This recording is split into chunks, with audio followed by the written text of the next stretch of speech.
Okay, this will take some explaining. If you're not interested in the backstory behind the video, there are chapter times as usual with my video game essays, so you can skip ahead. So, Wolfenstein as a game series is very old. Not quite as old as me, but it started in the early 80s with a game called Castle Wolfenstein. It was followed 3 years later in 1984, a year that was kind of mind-blowing to live through because it seemed that every single piece of media had to tie in the year with the Orwell book somehow. The second game, which did not, to my knowledge, attempt the 1984 tie-in, was Beyond Castle Wolfenstein. I do not recall playing either of the games, definitely not on the Apple II, which was where computer games that existed were released, but if I did play one or both, it would have been on either the Atari or Commodore ports. It is possible I have played one or both, but games back then tended to have a uniformity in appearance, so I don't recall for sure. I didn't have ready access to either of those consoles, and most of my then gaming would have either been in front of an arcade cabinet or later with the NES console. During those times, my father would rent one and let us pick out a handful of games for it. A few friends also had the NES consoles, but then it was reliant on whatever games they had, and holy shit, we're already off the rails. In the early 90s, id Software released Wolfenstein 3D, which was a heavily modified take on the first game. They then abandoned the franchise entirely to move to the Dooms. It is here where I first remember encountering any Wolfenstein gameplay, which is to say, in secret levels in the Doom 2 game. It was pretty great fun blasting through it with the high-powered Doom 2 weapons, and it was there that forged the love within me for the idea of being able to revisit the past in that way. This is a very well-honored conceit of fiction, with various stories as far back as the 1800s, so I'm certainly not alone in my delight of the concept, which is a very specific sort of backward time travel. The then friend that introduced me to Doom and Doom 2 also showed me the actual Wolfenstein 3D game, but after Doom, it was a colossal bore. I think I said something along the lines of, "Oh, that's cool," and then immediately went right back to the Dooms, which were love at first imp. I, along with most of the gaming world, then promptly forgot about Wolfenstein entirely for a while. In the early aughts, Activision got their dirty little hands in the mix, brought in gray matter, and Return to Castle Wolfenstein came out. I don't now recall if I was aware of it or not, but since I was pretty far from a fan of the franchise, having played, to my recollection, maybe all of 10 minutes with 3D, which was the only game I remembered.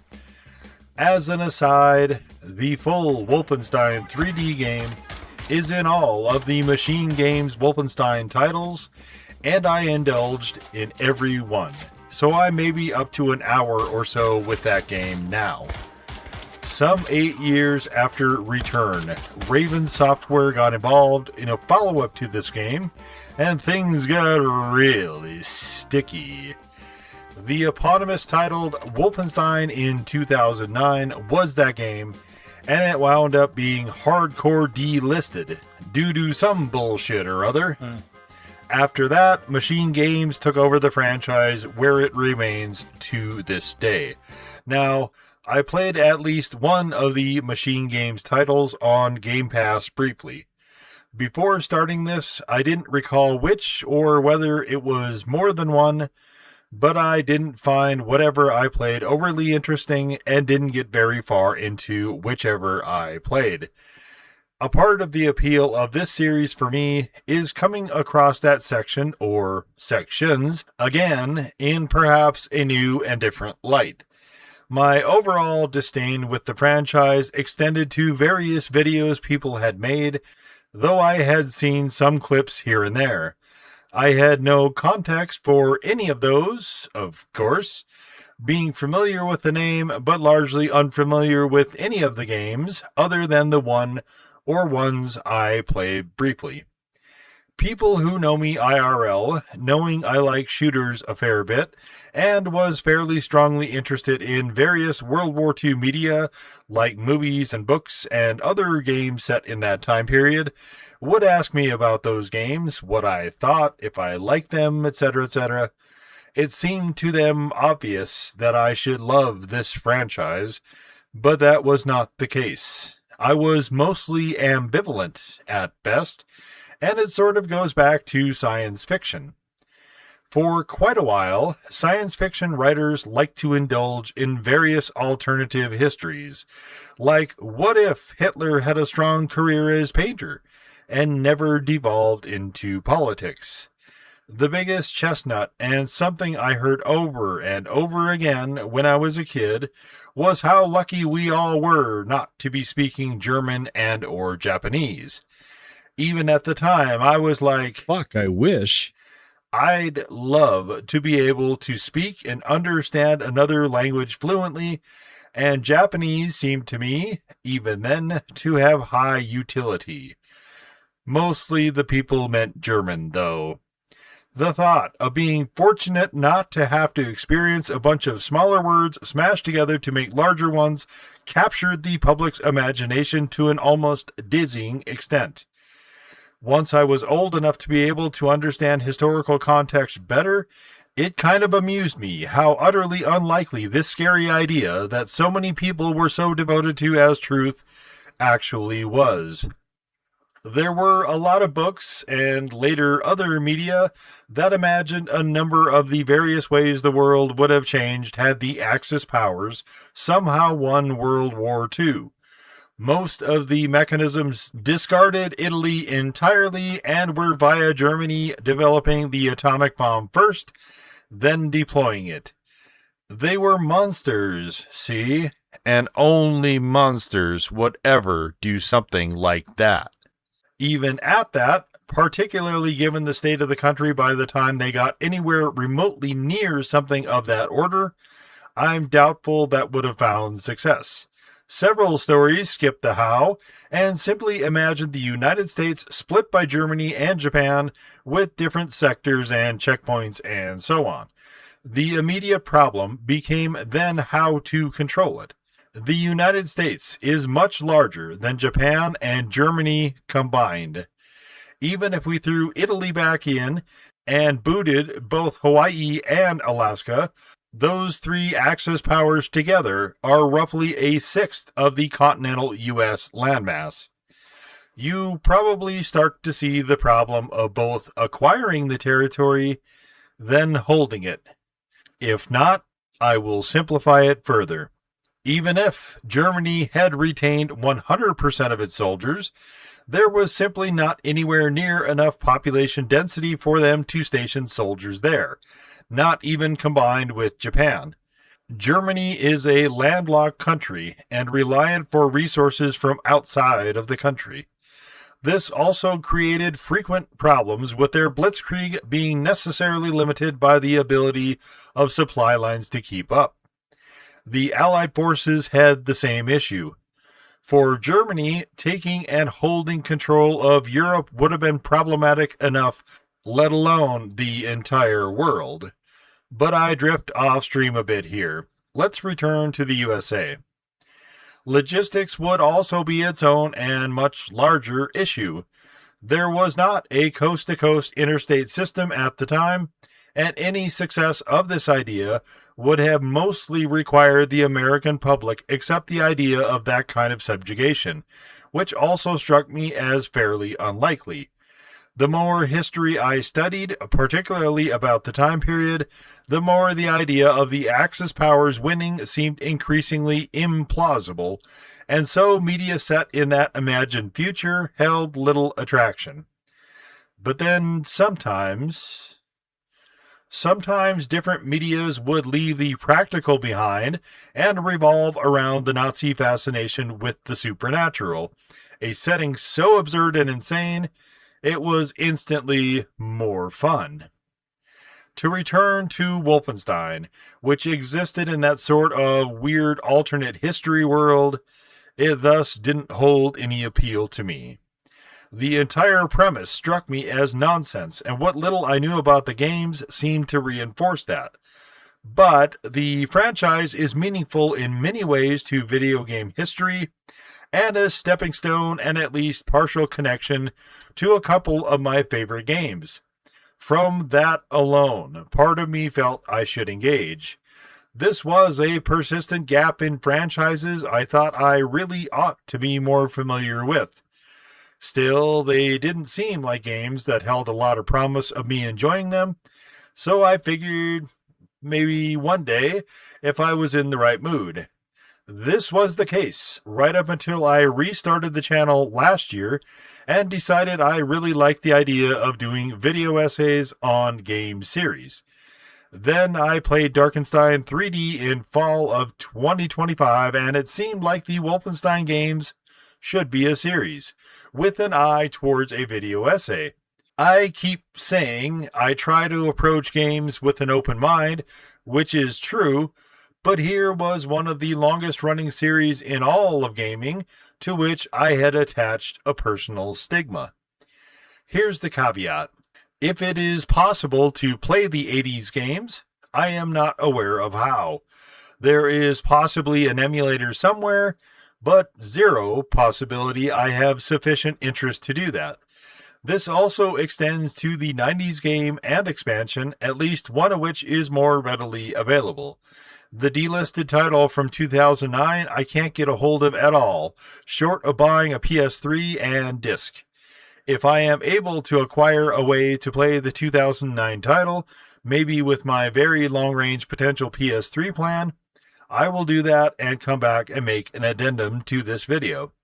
For the moment, this more boils down to the titles that I have sufficient interest in playing and that I can get my grubby little mitts on, which are Return to Castle Wolfenstein and all of the Machine Games titles. Like the other game series I've done, I played these games in release order. I want to take special note. There is a very vibrant fan community around this franchise. I played Wolfenstein 3D when it came out, and also plan to play it again on the 1-year anniversary of its release.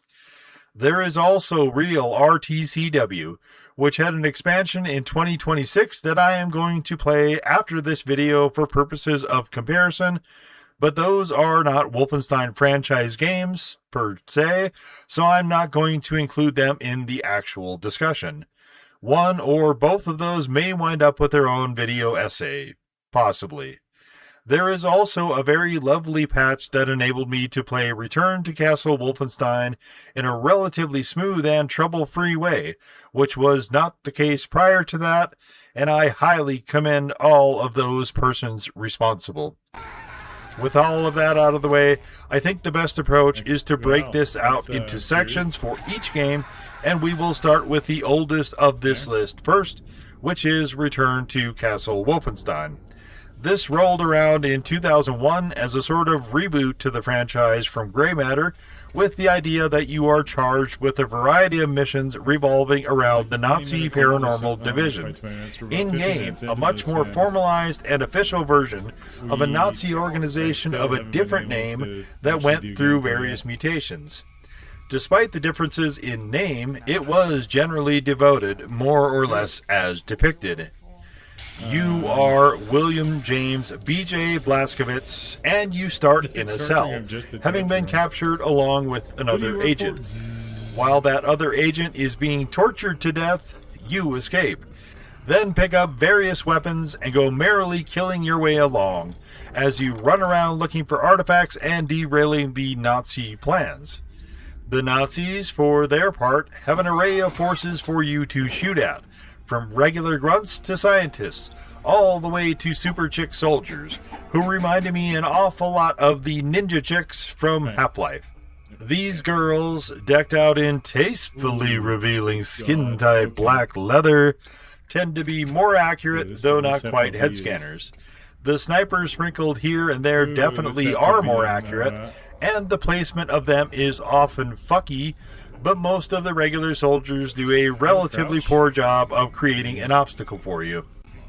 There is curiously a level appearing fairly early in the game where you fight exceedingly annoying undead enemies, a level which also goes on a bit too long, but all of the levels and the game itself seem to have that issue. The levels have a sort of curious design, where they try to go for gamey stuff in amidst at least a pass at realism. Some of the parts are a bit gnarly, such as all of the ones with water, which were unnecessary at best. Like many other games of this type from the time, you definitely will want to explore, as there are hidden weapons in some of these secret areas. Also, in a lovely throwback, the bodies sometimes don't vanish after you dispatch them. I like this aspect quite a bit, though you also can't move them, and sometimes this will alert the other NPCs. The cutscenes also have some really neat cinematics, like the flowing curtains, which I adored. Probably those cutscenes were my favorite part. The usual World War II weapons are here, like Lugers, which can be silenced, and a 1911, which can't, but can be akimbo, and MP40s, as well as a Sten, which is also silenced, a Tommy, and a Scope Mauser. There is also an FG-42, an unholy chain gun, and then some weapons that probably didn't exist beyond prototypes, if that, such as a handheld Tesla cannon and a sort of vampire night vision silenced and scoped rifle. Rounding things out are a decent-ish flamethrower and somewhat better mounted turret guns, which you can use and which are okay-ish. The grenades are both the potato masher type and the American baseball style, and I didn't love either so much. The dynamite was better unless you got caught on the environment after placing it. You also have a kickapoo, which I kept forgetting, and a knife, which is good for fucking up the environment, which I also did a lot, and which everyone should do, since they like to hide both secrets and switches for secrets behind various objects. Basically, if it looks like you can break something, you should definitely try. The first day I streamed for almost 6 hours, which was the first 2 missions of 7. The missions are also broke up into sub-missions, and sometimes those are further broken up into sub-missions. So, since I'd never seen this game before, and was trying to check everything out, it took me a while to plow through. There are also not checkpoints, so get used to hitting the quick save. This is arguably the most important key press to remember. A lot of this game reminded me of how we used to have to do the old Doom levels, a sort of trial and error for specific sections, heavily utilizing the quick save. The second day the shine started to wear off, and a couple levels had some fairly annoying design. The game does not really do a great job of broadcasting what it wants you to do, so there is a lot of try and fail, over and over, which gets kind of tedious, especially if the levels are overlong. Some of the levels were outright goofy, such as one where I was to go run and real quick kill a bunch of Nazis to save a defecting scientist, then run back to save a tank. It was at this point that I began to truly wish for checkpoints, given that my quick save did not give me enough time to come back. In no way was I going to redo the entire fucking level, so it was time to trot out the cheats. No clipping back to the tank also didn't work, however, as a phantom Panzerfaust would kill the tank every time. Eventually I had to level skip, which I didn't mind overly, as the game was definitely showing its age. The game is 25 years old, and I was getting close to questioning how worthwhile it was. I had the remake just waiting in the queue, and maybe I should just have done that instead. Still, I wanted to go through as much of what was originally released as I could, and possibly the cheats voided triggers. Possibly it was something else, though, as I ran into one glitch where an exit wouldn't open at all. It took me quite a bit more fucking about to do the next 2 missions, but I was at least over the halfway point.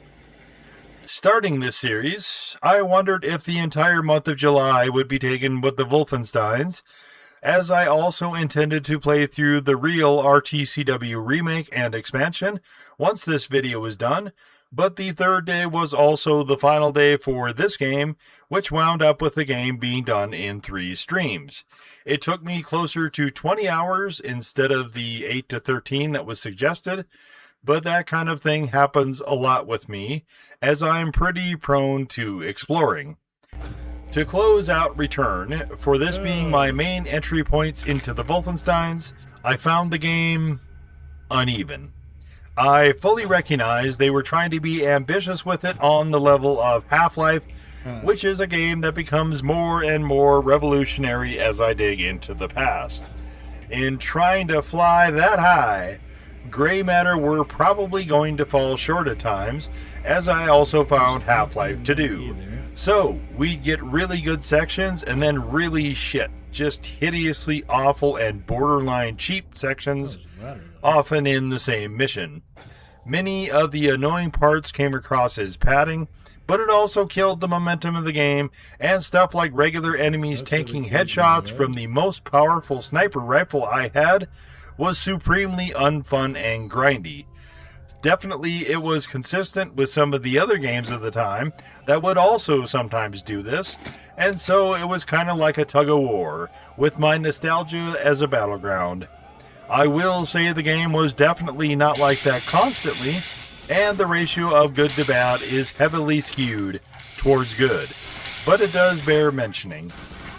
Ultimately, I did enjoy the game and was quite happy I played it. While certain portions of it definitely wore me out, it didn't do so to the extent of stuff like the Painkiller or Overlord series, where I had to take sustained breaks between games. At the end, I was ready to rip right through into the next game. The sound design and the environment, particularly the sense of being in a living world, were all extremely well done. You can often eavesdrop on conversations, which helped the sense of immersion they were trying to build. The visuals, especially given the time this came out, were often spectacular, and more than once I found myself stopping to admire them. As noted, it's not all cherry though. A lot of the dialogue was hideously stupid, and the main Nazi characters, at least the female ones, seemed almost a pastiche of the Nazi-sploitation films of the 70s, which I'm not going to describe here, but invite you to look up if you're interested in a brief but somewhat fascinatingly deranged period of cinema. So I definitely had a positive impression after the first game. It showed its age, for sure, but I was pleasantly surprised by how much I enjoyed it. That factor meant I could move on without delay to the next game in the series, which was Wolfenstein: The New Order. This was the first of the next 4 games from Machine Games, which would all be on the PlayStation, and which would probably remove the crutch of cheats that I used here and there when the first game got too stupid for me to want to slug through. I was still bravely ready to face them, as they were all newer and probably didn't have a bunch of stupid shit I hated encountering. Probably. New Order was the follow-up to the self-titled 2009 game that I couldn't easily play, but was itself not a direct sequel, as 2009 was not a direct sequel to Return, which itself was a reboot of the entire thing. In New Order, Blazkowicz has failed, right along with the United States and all of the Allied forces. The Axis powers won World War II, apparently by virtue of technical superiority, including that pesky atomic bomb, as there is no reference to the supernatural shit. I suppose you could say that Beeger won that particular battle, but in the larger context of losing the entire war. In a way, like using cover to stop body shots from pistol fire, only to have an unseen sniper tear your head off with a 50 cal. Anyway, despite me vaguely remembering the opening cinematic of this game, I was, after Return, dare I say, somewhat excited to start this game and get all into it and meaty-like. It turned out that I did vaguely remember sections of this, but on the first day ran well past anything that seemed even remotely familiar. At the time I tried this and maybe one of the others out, I was only dipping my toe in, not fully committed, while this time I was roaring and ready for action. I quite liked what they were doing with the cutscenes interspersed with the gameplay. The gameplay wasn't spectacular. Movement was a bit on the slow side, which was explained in the sort of prologue part. Shooting was mostly fine. The assault rifle was probably my favorite, but it had a heinous barrel rise. Simply heinous. At least during the prologue. It got a bit better later. The weapons in New Order were kind of a problem. Not because they're bad or anything, but because of how they were handled. In Return, there were quite a bit more, too many probably, and you could either use the mouse scroll wheel or numbered keys. That was mostly fine, though I'd always forget what followed what, but that's a user deficiency, mostly. With New Order, it may be different on the PC, where I played Return, but on the console, it's a significant problem. There are a lot less weapons, which is good, but it also puts Akimbo as a separate weapon slot, needlessly. The Akimbo switch is then duplicated on the D-pad, but why it matters in the overall R1 weapon wheel is that said weapon wheel is extremely finicky, and so you can easily pick the wrong shit. This is handled much more elegantly in other games, with integration of the D-pad for favored weapons and so on. But this one has basically two weapons in your recent slot, which you switch back and forth between with triangle. Okay, fine, except then the fucking game will insert things like tools or whatever new weapon you pick up into one of those slots, or sometimes just some random thing, which gets to be a huge pain in the ass in heavy combat. I died more than once to this. This is enough of a problem that it competed fairly strongly as the worst thing about this game. Also, you have to manually pick up anything you want. So whether it's armor, weapons, ammo, or a collectible, you have to fuck around to try to find the stupid-ass shit hitbox for whatever it is, and then press another button to acquire it. This absolutely sucks. Unlike Return, nearly all of the weapons here were fictional, more or less perspective advancements of existing World War II guns. All of them I found to be pretty good, but nothing hugely differentiated them. The shotguns here are solid, happily, and even the silenced Luger is pretty decent. Nearly everything can go akimbo, including both the auto shotgun and the fucking marksman rifle. The fucking marksman is meant to be the snipey in this game, and New Order gave it to me and then decided what would be a lot better is if the level didn't offer any opportunity to use it, and little to no ammo once I did decide to give it a whack. Thanks. I guess?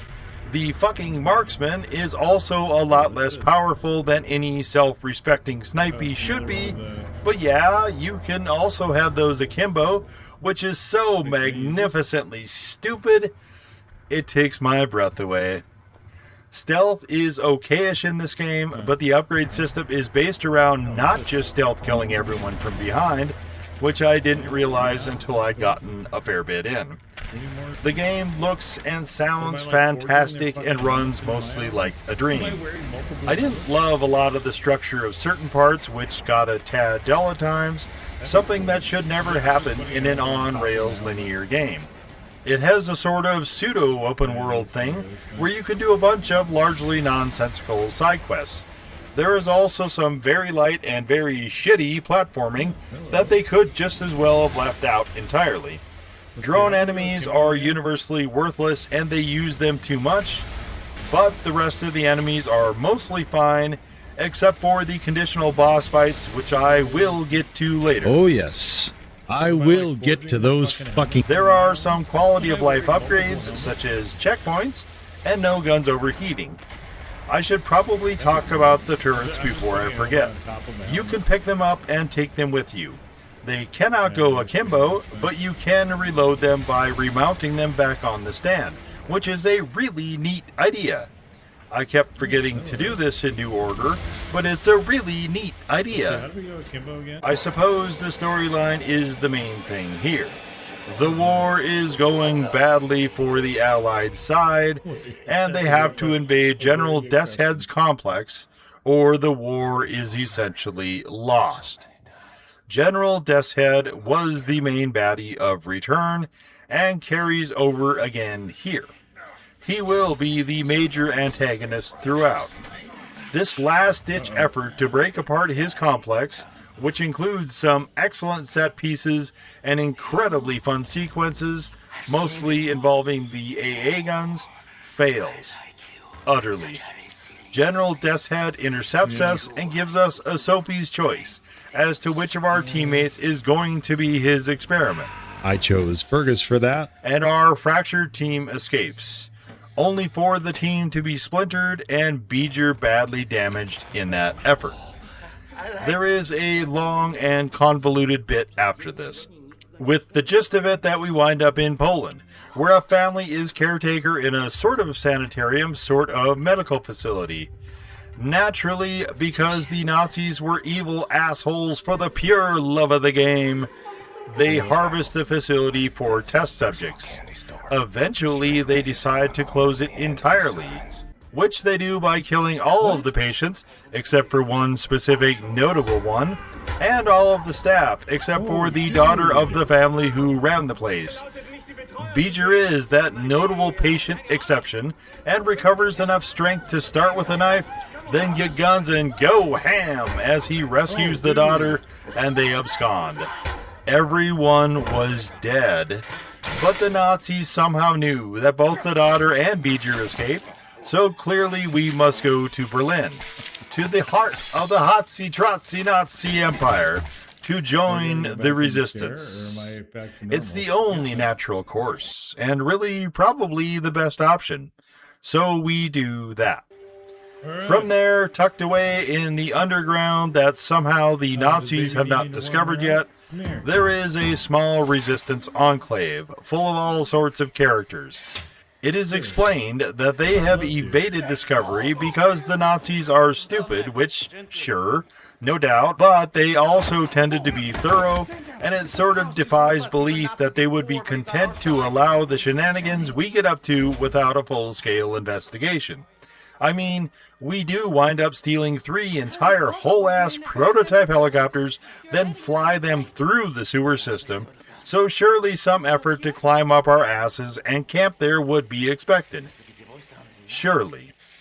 Then again, Beeger comes to in 1960, 14 years after the war was lost, and is head the recipient of a bunch of shrapnel, so maybe the Nazis got complacent in that time. Unlike Return, this one makes no attempts, even slightly, at realism, other than depicting natural developments the firearms may have taken. Anya, meanwhile, the daughter I mentioned earlier, very quickly becomes Beeger's love interest and also prime plot mover, but she reminds me so much of Anna from Metro Exodus, I had to go back and check the release years. Anya in this game was 2014, preceding Anna by a good 5 years. Perhaps Anna is based somewhat on Anya, but then again, Anna first appeared in Last Light, which was 2013. Could Machine Games have created a character based on a similar named character from another game? That seems a short developer window to me, but both Poland and Russia were allied countries, and they're both Slavic, so I suppose... Christ, where was I going with this again? Oh, right. The absolute lack of realism and the game going over the top repeatedly in an effort to top itself. So sure, break into a prison to spirit out a scientist who tells us we need to steal a train from an underground Nazi rail yard so we can then go steal a U-boat, which we need to go to the bottom of the Atlantic to a secret repository of hidden technology, with the ultimate aim to go to the moon so we can steal the nuclear codes that the Nazis are storing there in a base. I mean, it all checks out. We want to do all of this so we can then drive that U-boat right up to Death's Head's complex, shove a nuke up his waiting ass, and then detonate it. No, wait. I think I was saying something about Anya. Ah, yes. Her and Beeger get all hot and heavy fucking in the safe house after we rescued the prisoners and the scientist guy, who is named Setroth, and I keep hearing as Sephiroth. Anya keeps calling private meetings with Beeger to bang away, so we can have more of a safe house audience to be annoyed by our strained grunting and groaning. Anyway, because Machine Games wanted to pad this with a bunch of story beats and character arcs, we get to learn that Anya decided to become an anti-Nazi Black Widow before Beeger came out of his coma. We learn this via a bunch of letters from her cousin, Ramona, which she reads into communiques for Beeger to listen to when he has time. This would be a very odd thing for someone to do, to read off the letters of a relative that describe icing out a bunch of Nazis in various ways to your lover, but there are no letters or Ramona. And this is instead Anya reciting her diary to Beeger. I guess so he can decide she's more psychotic than he bargained for and can bail out of deepening their arrangement or whatever. Back to the spectacle, which incidentally they do a great job with. The set pieces and the environments here are, for the most part, top notch. And the game often reminded me of Uncharted, only with generally better guns and shooting than with a gritty World War II shooter. To get to the moon, we have to raid a crashed train and shoot a bunch of oddly highly motivated Nazis to steal a uniform and moon pass, a pass which is naturally just accepted. On the moon, things just get more nonsensical and batshit crazy. We get out of our uniform, then steal some codes, and then steal a shuttle back to Earth, killing Nazis all the while. I have a lot of problems with this particular level. Beyond just them fucking up how gravity works on the moon, I realize that we are way beyond any point of realism, but if you're going to portray Nazis in any kind of historical sense, you can't just toss logical throughput or logistics. So let's just say they have the technology to go to the moon, set up a base, then store codes for their nuclear weapons on fucking punch cards, no less, on the moon. At that point, you no longer need nuclear weapons, since you can no longer use them in any real sense. Also, if the base on the moon is just a repository for the codes, as it's not clear what else may be going on there, since you can only get there in one specific way, security should be a lot tighter on the ground than anywhere else. It isn't. The easiest thing here would be fingerprinting, eye printing, and DNA matching, yet this system is built upon human fallibility and relies on it for the plot to progress. Oh, but we're still not done yet. They make a reference to scientists and researchers, though we never really encounter those, just a wild array of soldiers patrolling around 30 yards or so each, back and forth. We already have drones, so why are the soldiers there at all? The intimation is that the Nazis have somehow solved the issue of muscular and skeletal degradation when off the Earth, but if you're doing research, you don't need any more humans than the scientists and researchers. It would make a lot more sense, in literally every way, to just have a fuck ton of drones up there, as they will be much less subject to all of that. Given the technology advances we have to assume for any of this to work, they can very readily recharge via solar. But wait, there's more. The habitation does not appear to be underground necessarily, which means it also needs to be pressurized. Fine, all the guns up there are lasers, which we can presume are not strong enough to be damaging to the containment walls if one is ever used, except there are also grenades, which explode. This would be a massive problem, even if they have an electric component. Also, the turrets are of the type which melt holes in metal, itself a potential issue for the containment walls.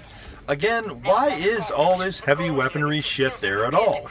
I mean, besides game, there is no way any of this can work as depicted, and the game kinda pissed me off with this cavalier hand-waving towards science. From a gameplay standpoint, like some of the other levels, the moon level telegraphed poorly what the game wanted. Another great idea to have in a linear game. The best way, borderline the only way, I found for that level was to sneak around, which is odd for a couple of reasons. The first is that this game does not do stealth particularly well, and the second is because this is Wolfenstein. What exactly are we doing here with this kind of gameplay? This section, to be honest, really kind of threw me out of the whole thing, and I get that they wanted to top their over-the-top spectacle nature of things, but this was such a mishmash of shit that I just wanted it to be over. Back on Earth, it somehow manages to get worse. Once inside the atmosphere in our stolen shuttle, L-O-fucking-L, we crash into a building. The office section is actually pretty cool, and I was digging this all the way until I landed onto a roof, where we have to fight one of the stupidest boss fights I think I've ever seen in all my years of gaming. I've already mentioned that I hate, with a passion, conditional boss fights. They're annoying and kill game flow and drag down whatever game they're in. They also tend to be completely nonsensical and arbitrary, as well as generally not fun. For this particular one, we have to use our laser weapon, which this game is truly and utterly madly in love with for whatever reason, except the upgrades don't really work on the dumbass London monitor. Without the aiming tool, which works exceptionally well on human targets, we have incredibly piss-poor ADS aiming, arguably the worst of any weapon in the game. The idea is that we shoot an eye on the monitor when it opens, then shoot missile pods when they open, and then have to run under the fucking thing to shoot the engine when it opens. Given the incredibly slot movement of Beeger and that this piece of shit garbage machine is also constantly moving, and that we have a very brief window and very tight hole to shoot this stupid fucking laser into, after pissing around with it for a while, I found it overly tedious to the point that I actually stopped the stream early the third day to contemplate if it was worth continuing. By then, I was on chapter 14 of 16 and had more than enough game time to grade it, and the game was coming close to violating one of my principal rules, which applies to all games. If developers are going to sit and waste my fucking time with stupidity, I have very little patience for that. I truly do not give a fuck if I don't finish a game because it exceeds my capacity to tolerate imbecility. I have not a goddamn thing to prove behind this shit. Among my considerations while I was giving New Order some time off was whether or not I could look forward to more or less stupidity as the game continued. I wasn't invested in any of the characters or the storyline to the point where I felt I had to see it through personally. The better move might be to say fuck it and move on to the next game in the series, which was the Youngblood. I figured I'd take the night and sleep on it, but the shine was nearly completely gone by this point. I'm not going to spend the time I did with the Moonbase on how this towering pinnacle of stupidity wouldn't work from a physics sense, other than to note that the engine appears to generate a lot of heat, and if you close the exhaust port entirely, as it does here, that engine will probably stop working. Or maybe I could note that the shocks and struts that enable this thing to move at all would be a lot more susceptible, and make more sense to target, but I guess we can just chalk it up to force field, or more likely, game, and leave it at that. The third day of the stream was on a Wednesday. I like to keep Fridays open to stream racing games exclusively as much as I can, and the weekends are always a tad dicey. My calculation was that I should spend Thursday, come what may, fucking around with New Order, and either I would finish the cocksucker entirely, or be finished with the cocksucker entirely, rather than start the Old Blood and then have potentially a 3-day gap before returning to it. So, with that etched into the smooth pudding-like surface of my brain, I started the 4th and assuredly final day of streaming The New Order. This was the good move. I had some new tactics which worked nicely and probably would have worked before had not my mind been turned off by the Fury. I had set the game to the lowest difficulty given my contempt for this boss fight and beat it first try. Then the game hung up and froze, so I had to reset, which also put the difficulty back to where I had it before, at the middle range, so I beat that section again at the difficulty I'd played most of the game at, which now made twice in a row. It is still a stupid and bad fight. After that was Chapter 15, which was fine, and Chapter 16, which was mostly fine, right up until the stupid-ass Death's Head boss fight. This was in 2 parts.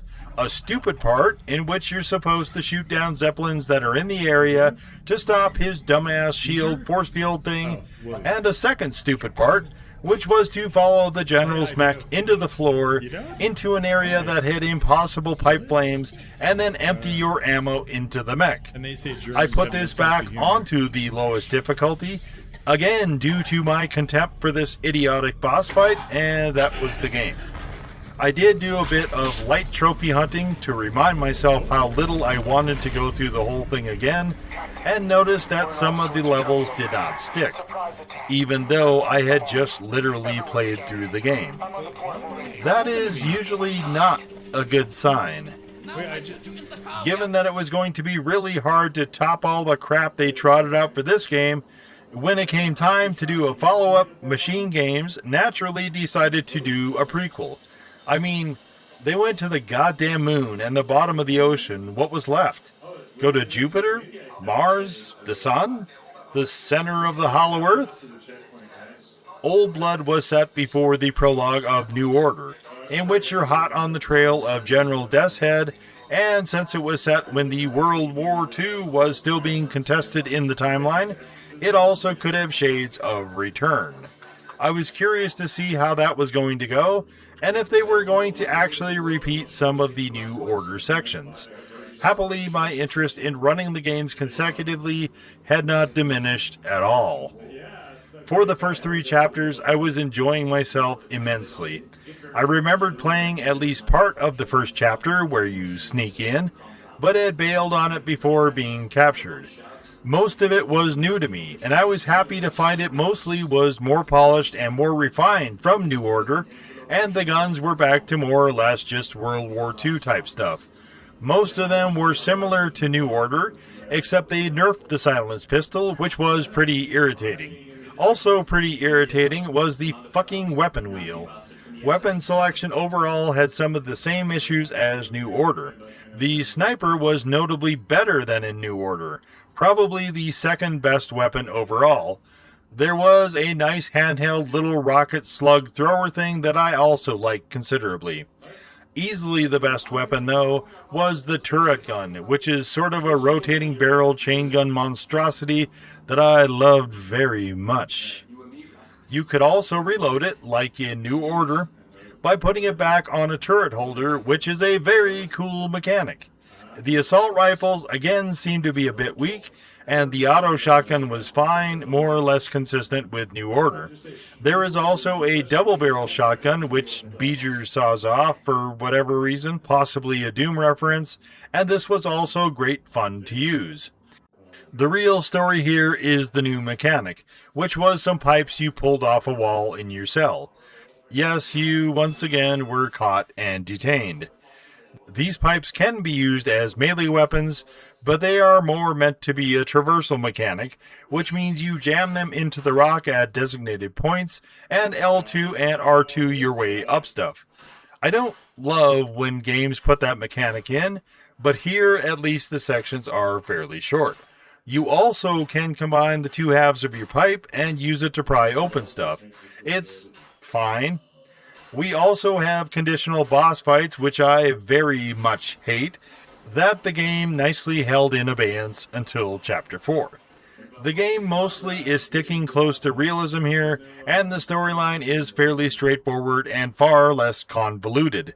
We don't have any of the technology whiz-kid shit of the New Order, other than power armor, and yes, that's what they call it. I imagine power armor has been at least attempted by various militaries, so this gets a pass. The cyborg dog things, though, not so much. But I suppose you have to have a little bit of that sort of thing in these games. They also have highly annoying automated rocket drones, which probably surpasses the technology we have today, but they don't show up a lot. There is also new in this game some challenge areas which I truly do not care about, but am mentioning for the sake of completeness. Also, there are only 8 chapters, but they are all meaty, with none of the light chapters like New Order.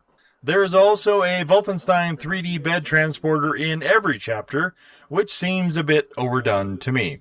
A lot of the trophies are tied into the 3D parts and the challenge areas, so I definitely got less here than New Order.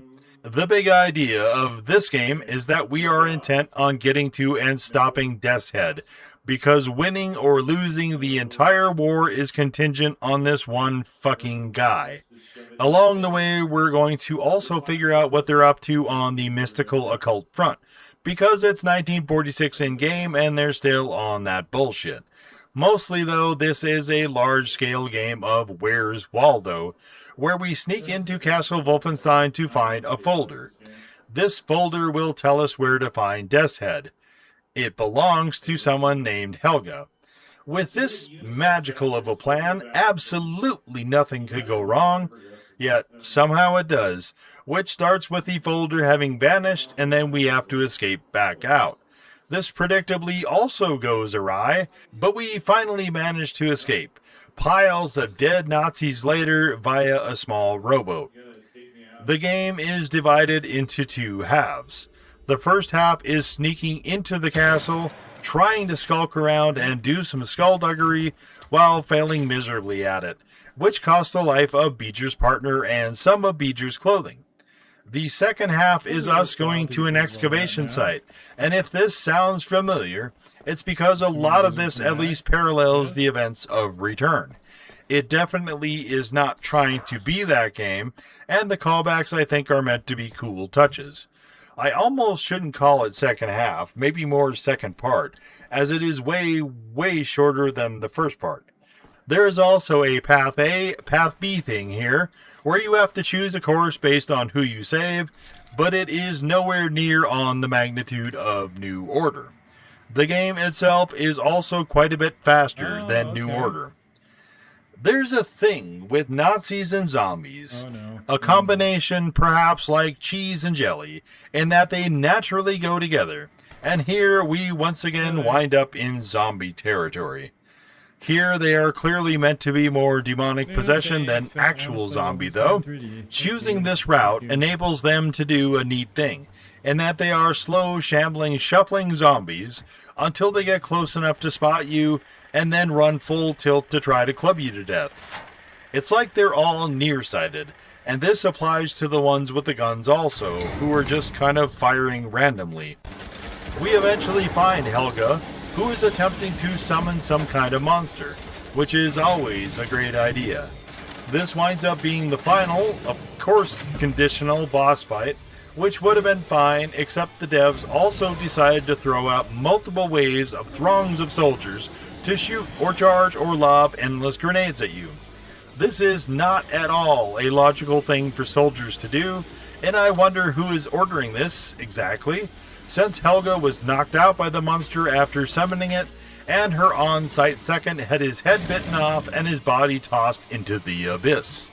The AI on the soldiers is decent, in that they will try to flank you and hide behind cover, and otherwise make themselves a more realistic pain in the ass. And this becomes somewhat of an issue because you're in a sort of half-moon area.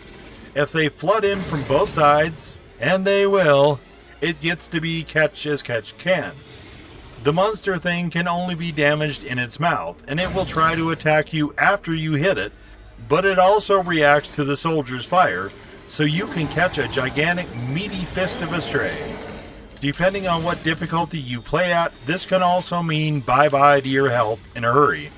So, yes, I lost patience with this fight also. I also did some light trophy hunting after, and was pretty happy with how the game was paced, and liked playing it better than both of the other two.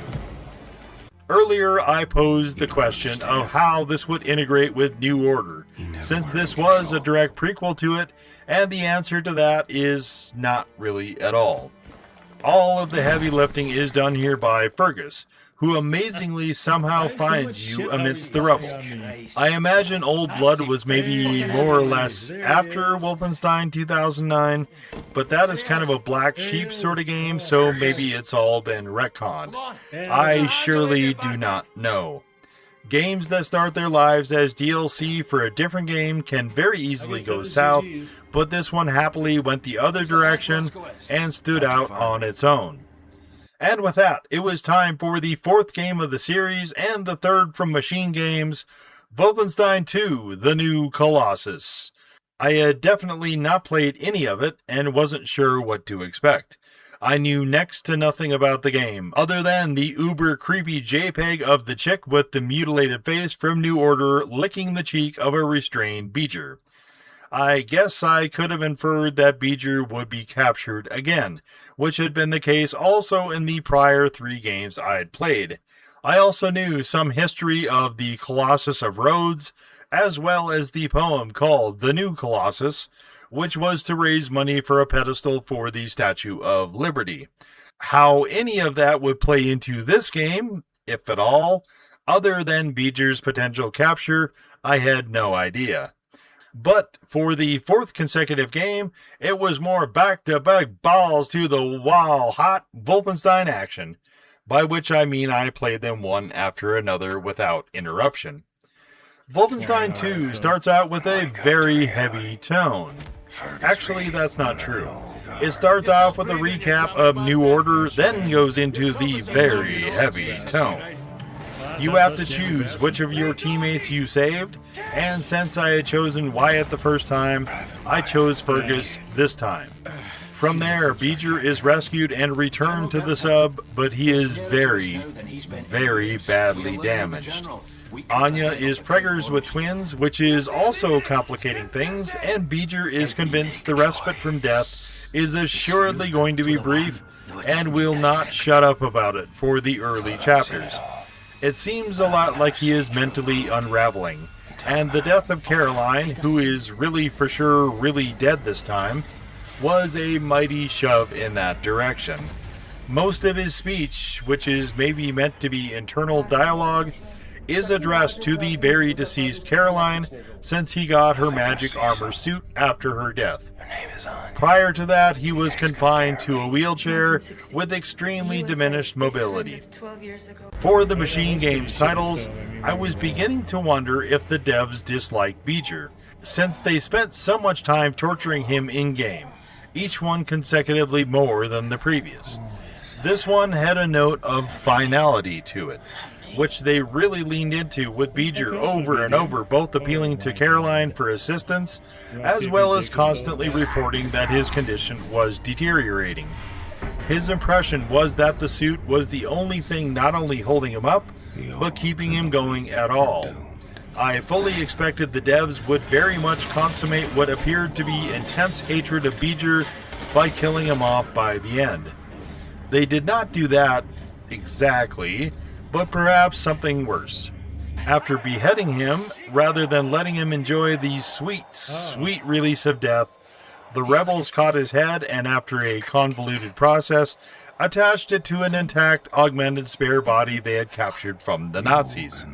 So, from the neck up, still Beecher, but the rest of his body was anything else. There is not a lot of time spent on this other than everyone being glad Beecher still lives another day to fight Nazis, and presumably will get to see his kids, but the big question remains of how much Beecher is he really, given that only his neck up is actually Beecher. I thought they might just give him a robot body, but I suppose that really would have sent the existential crisis through the roof. Instead, it's more happy, happy, joy, joy. And Beecher tells Caroline she can have her wings back. Oh boy, fucking goody. What generosity. The Nazis pried pieces of the armor off his body with a crowbar, but she can have it back now. That gift is the useless Beecher, both because the armor is broken beyond repair at this point, and Caroline is not in any shape to use it. This is actually symptomatic of one of the larger problems with this game, in that the writing cannot deliver on the ideas, and there is too much stuff.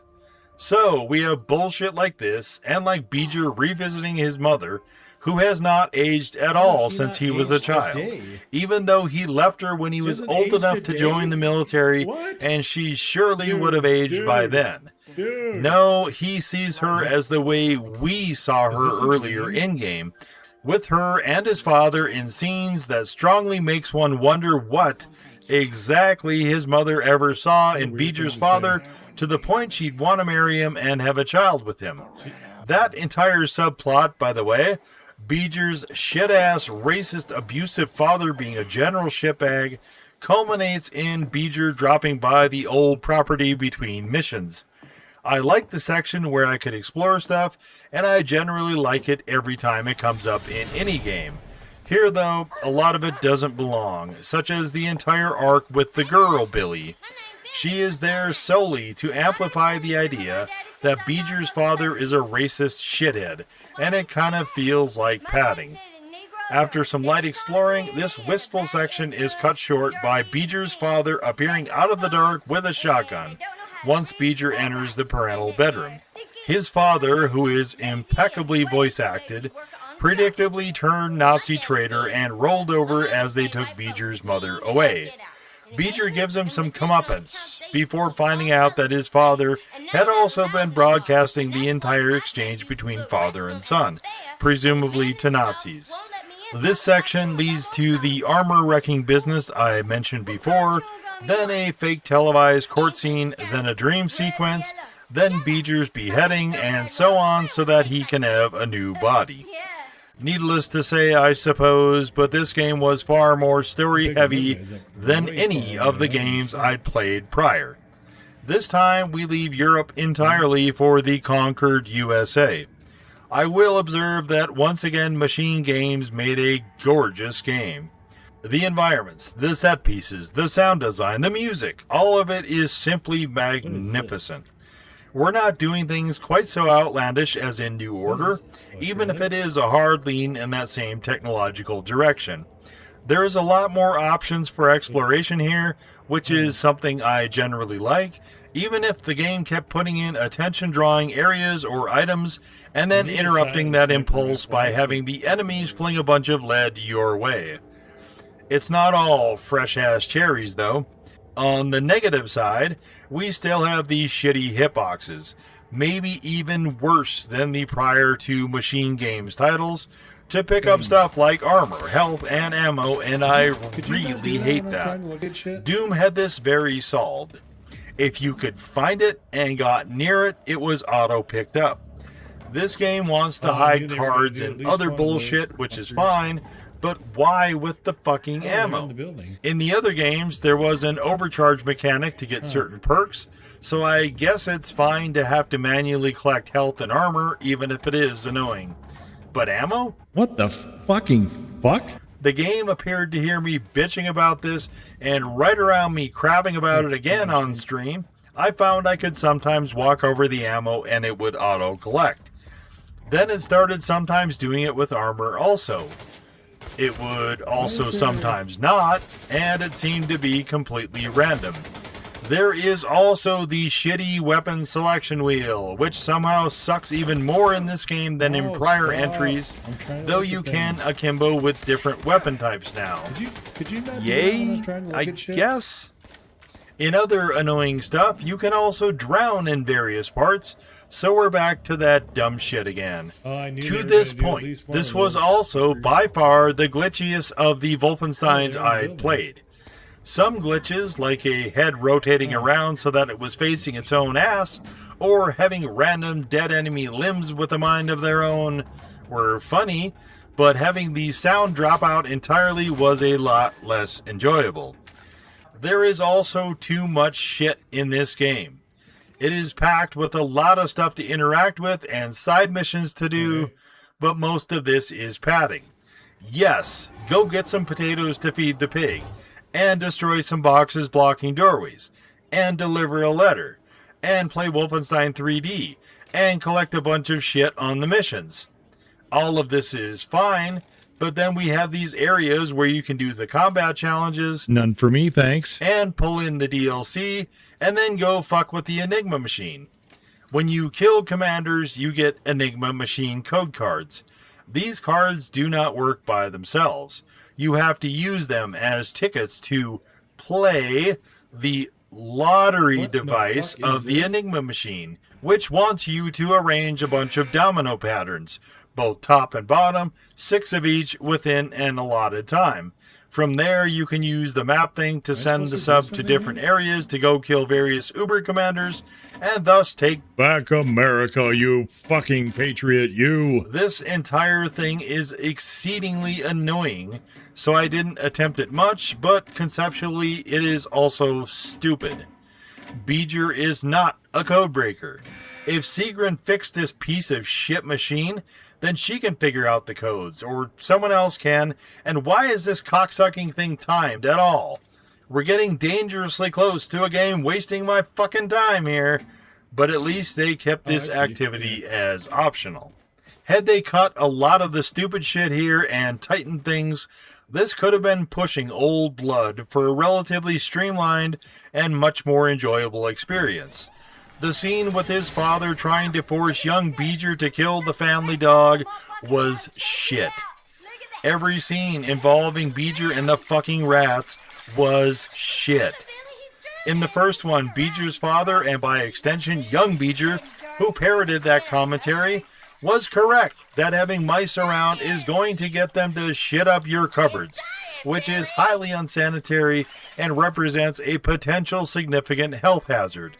I don't know what the fuck it is with goddamn cartoon studios trying to rehabilitate their collective reputation, but we all know full fucking well that the chef in Ratatouille would have had a bunch of mouse shit and micturition in his hair. At minimum, he's in a hot-ass kitchen, and once he starts sweating, guess what's soaking the brim of his hat and running down his head? I digress. This doesn't mean you should torture or otherwise torment creatures by watching them flail around and drown in a steel bucket full of water. No, of course not. But neither should you suffer a rat or mouse infestation. We only see a singular example in those scenes, but that's not how the little fuckers work. If you see one, there are always many. Always.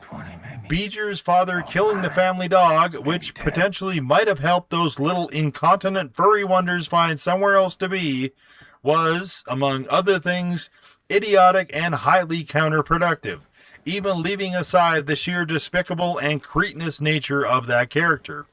Older Beeger letting the rat go on the ship is inevitably going to introduce problems with anywhere on board there might be food. Spreading the diseases is something you assuredly don't want on a closed system like a sub. As to the weapons, we have the return of the shitty Luger, a semi-decent machine pistol, the assault rifle, and the laser cutter thing again, which is substantially upgraded. For the heavy weapons, there is a Spartan laser thing and a flamethrower projectile flinger. The former is okay, the latter is a lot of fun.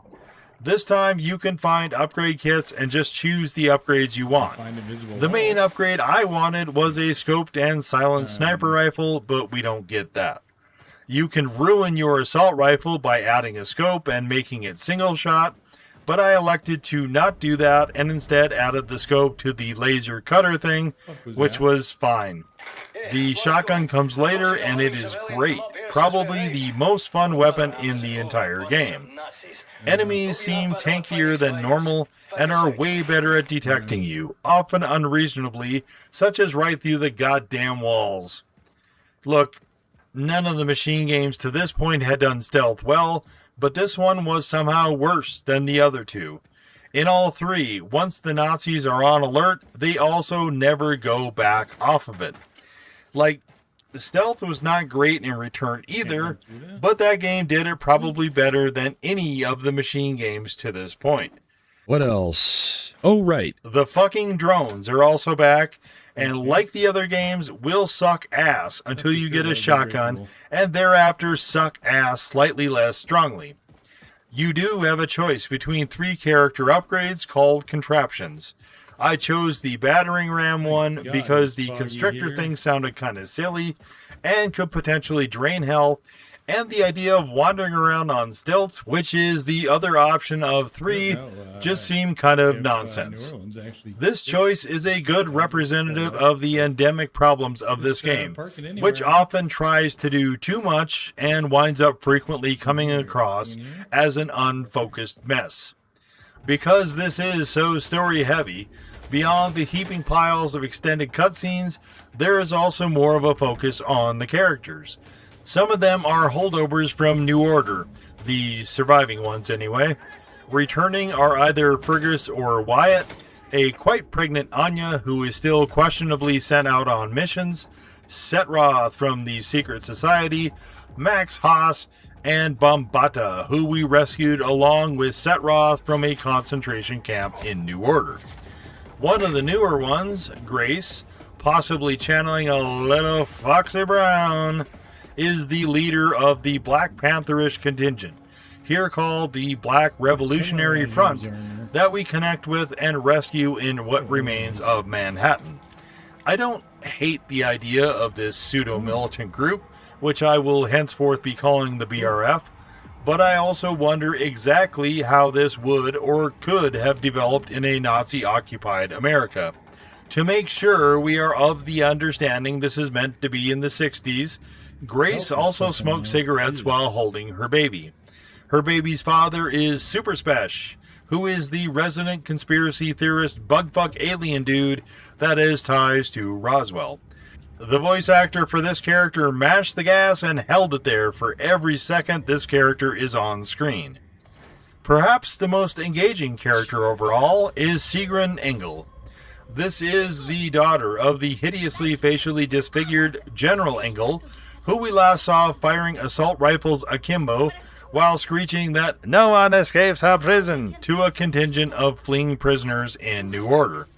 Sigrun's mother clearly loathes her, feeling she failed to live up to being named after a Valkyrie, and apparently keeps her around to be an overstuffed punching bag.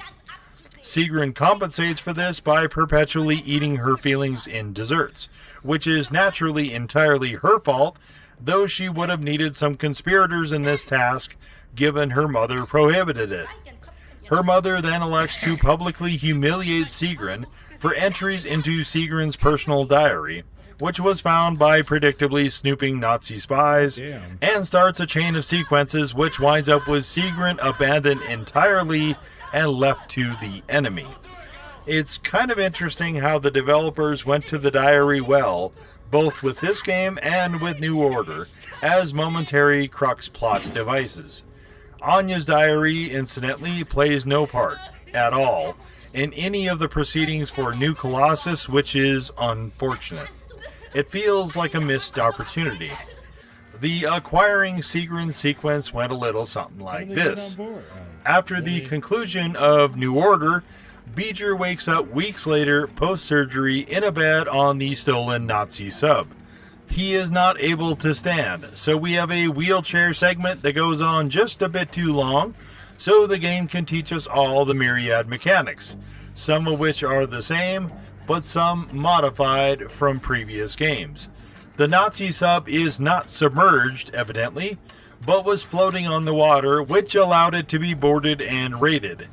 A large airship has a clamping and cable system and appears to be possibly trying to lift it out of the water, though I suspect the intent is more to just hold it in place so it can't submerge. The raid is going poorly for Beeger's pals, despite Setroth's mini traps, and Beeger wheels himself up to the tower where Anya is just in time for him to surrender. The general has already captured Caroline and Fergus and offered a deal. If Beeger turns himself over, the rest of the crew will be released. There is not really an alternative to this, as resistance is very clearly futile. Beeger goes for the deal and is hauled up to the flying ship. From there, Caroline's suit fails her with a punch from one of the Nazi heavies, and she is summarily decapitated by the general and her head flattened by that heavy. The general is going to move on to Fergus next while Beeger looks on, but Sigrun cites that was not the bargain and attempts to intervene physically. This winds up removing the arm of Fergus and also distracts the general enough for Beeger to get into Caroline's suit and get the work. Naturally, once a host of the Nazis are slaughtered on the airship and the sub is freed, Beeger wants to take Sigrun with. To us and to Beeger, this makes sense. Without her aid, there is no game, as literally all of them, including the ones on the sub, are dead. Rather than treat her as potentially a valuable source of information, an insider who is turned, the other characters vocalize their opinion that she is still a Nazi, a deep plant. Sigrun, for her part, is stung by this accusation and plows further into sweets consumption. Anya observes that records show her as taking part in various atrocities, which Sigrun excuses by claiming it was her mother's doing, to which Sigrun was merely dragged along. This is plausible, but the characters are reluctant to buy in. When Grace comes on board, she seems intent on trying to put everyone in place by belittling them, which creates a problem when it gets to Sigrun, who's growing very tired of people climbing up her ass. She takes it the first time, even though a very clear counter to this would be for Beeger to simply observe that the sub was tracked, and it was Sigrun that told them. Before that, they had no idea it was even happening, let alone how it was happening, and by who. This winds up being a secret section of the sub that Beeger's crew couldn't access, and who dismissed it due to other pressing concerns. There is an entire mission for Beeger to stop this, and he is well aware of how this came about. He could have stopped this entire argument by defending Sigrun. Him simply observing out loud the sequence of events should have made it more than clear that if she was a Nazi spy or saboteur, the easiest thing for her to do would have been to say nothing and let it continue. I imagine he didn't, so the developers could have a comeuppance scene later in the game. Instead, he just tries to tell Grace that Sigrun is good people, which means less than nothing coming from Beeger, who Grace just met. Eventually, Sigrun has her fill and becomes a lot more assertive, and watching this progress is one of the more interesting character arcs, though the final payoff feels like a sputtering fart underwater. After we rescue the BRF resistance, it is off to Roswell, which is another stronghold of the secret technological society that played a substantial role in New Order. The obvious thing is to have Setroth connect with Super Spesh, but the game pointedly makes sure that doesn't happen, so we can indulge in the alien bullshit with the latter of those characters a while longer. At this point in the game, I was becoming more and more convinced the writers were in way over their heads. There is naturally a gigantic Nazi base there, with the nuclear generator, which we're going to plant a nuclear warhead in, so they won't detect the signals or whatever, but this goes to shit and the Nazi leadership is not blown to bits, as promised. From there, Beeger heads from Roswell to Galveston to Rendezvous, which incidentally makes no sense, and decides to visit the old family farm along the way. That winds up with the house and court scenes I described earlier, along with the new body thing, and Grace decides that Beeger should test out his new body by immediately exposing it to radiation. So they go back to Manhattan, which is radioactive and heavily guarded, of course, and get something called a New Orleans dossier, which is a schematic of the various Nazi positions and defenses around New Orleans. We want to go to New Orleans, of course, because a different American resistance group is there. Somewhere. In the ghetto. Those things must have a huge field. Right. On to New Orleans, where we undoubtedly will get to fight some more alligators. On to New Orleans, where we can ride a flame-throwing robot Nazi dog. This level was quite a bit of fun, and though I didn't love the atmospheric choice they made, fog alternating with smoke and sometimes both at once, it was overall quite enjoyable. This was then followed by the worst level in the game, and possibly in all of the Wolfensteins I'd played thus far. Earlier, I posed the question of where they were going to go, and posed a number of perhaps somewhat facetious alternatives, but all of them were wrong. It was Venus, because of course it was. We also are in search of more fucking punch cards. Interestingly, while we encounter a severely depleted Hitler on Venus, of course, and can attack him, which will result in a pretty instant game over, acing him out is not one of the missions, as it was not in the other games. I suspect they wanted to keep it in reserve for Wolfie 3, the Wolfening. I'm not going to spend the time I did with the New Order Moon level, because this level is ridiculous, from stem to stern, start to finish, from conception to completion.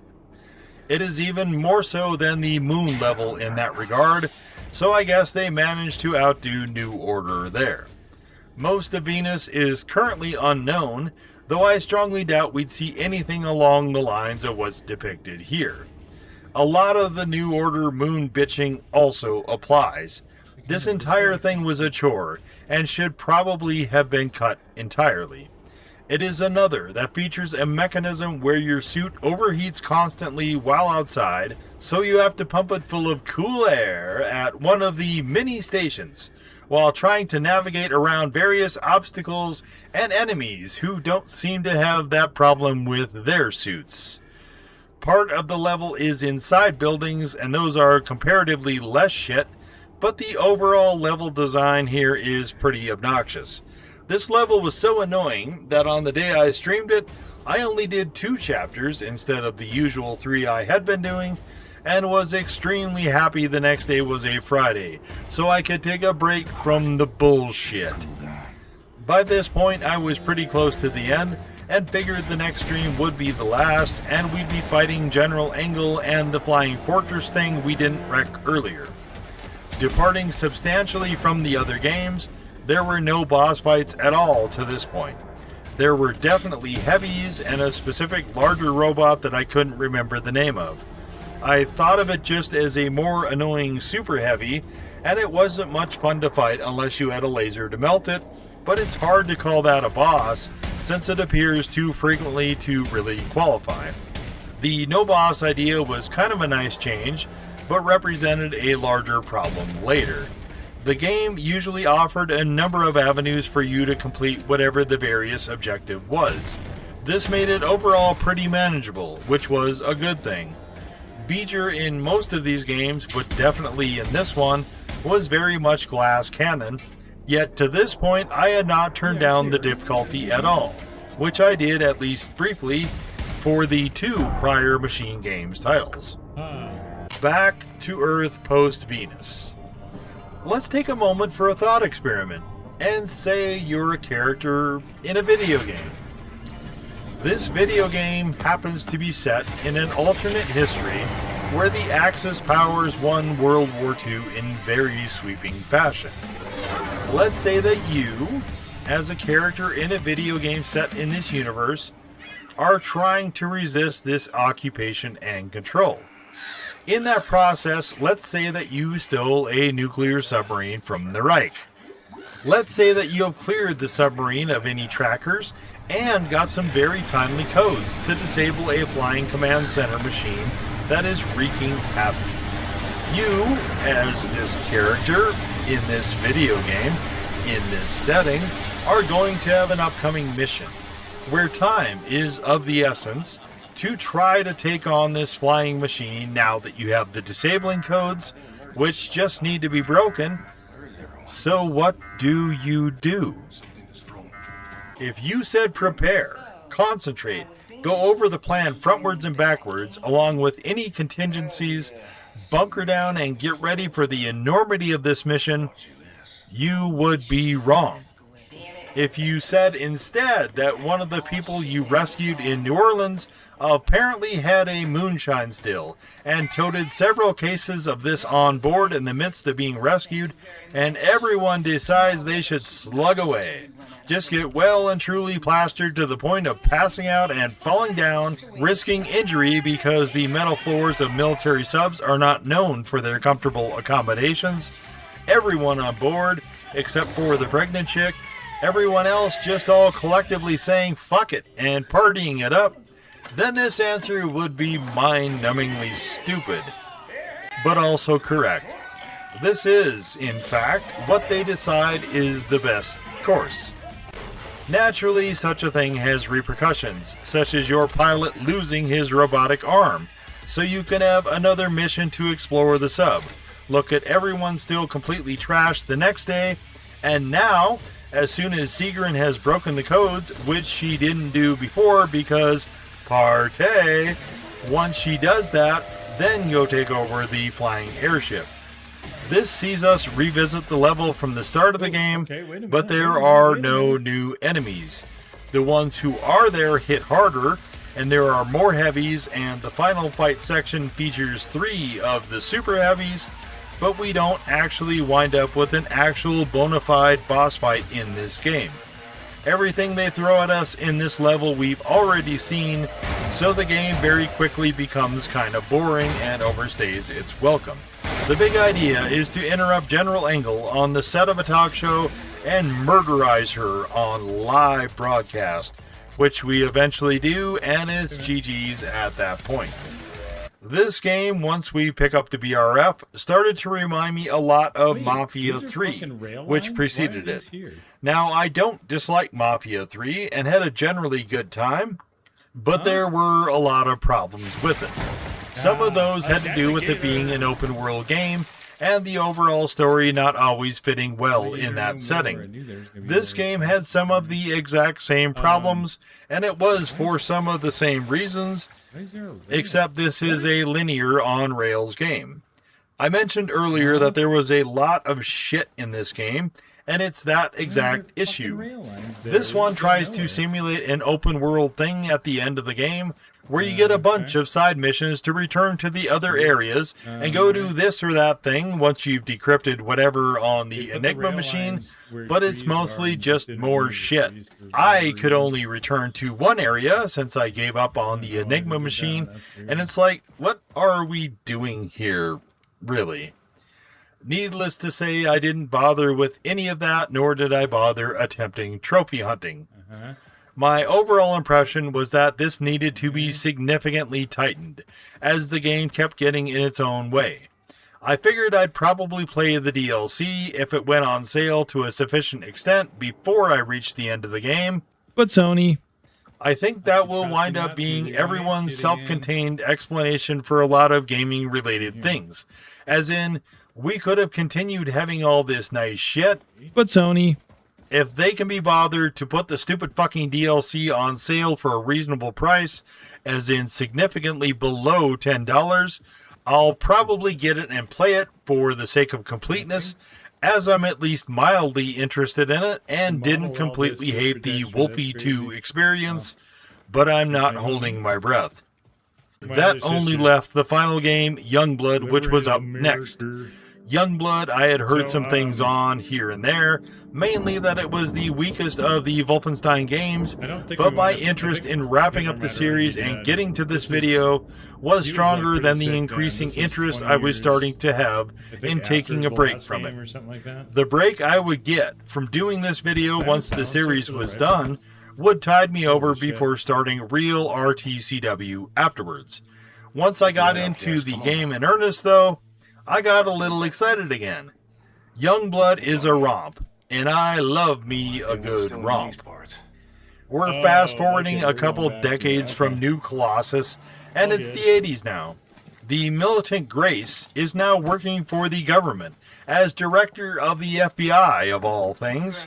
Beeger and Anya had their twins, Setroth is dead, and a lot of the remaining group scattered around various places. The United States has been retaken, and the hotsy-trotsy Nazis pushed all the way back to Europe. Somewhere along the lines, in the very disjointed way this game wants to try to tell you the plot, Beeger has fucked off without leaving any trace or word. Through a rather nonsensical series of events, a secret radio room is discovered, and Grace's kids and the twins steal an FBI chopper and apparently fly it all the way to Paris, since they found a clue pointing to there as to Beeger's whereabouts. Once again, we're right off the rails out of the gate. The twins are given suits like Caroline's from the earlier games and set off to go kill Nazis. It was interesting to me how the developers used features from both Beeger and Anya in creating the twins, which are differentiated in intricate ways visually, but are very far from being chanteuses. Jess, who I chose, has a larger head, jet black hair, and a scar over an eye. Zofia, named after Beeger's mum, is blonde like Dada and has an abrasively obnoxious laugh. A lot of people hated the goofy and sometimes awkward teenage banter of these chicks deciding to fling themselves headlong where they were immediately out of their formerly well-trained but also greatly sheltered depth and trying various things to compensate for that, but I found it charming.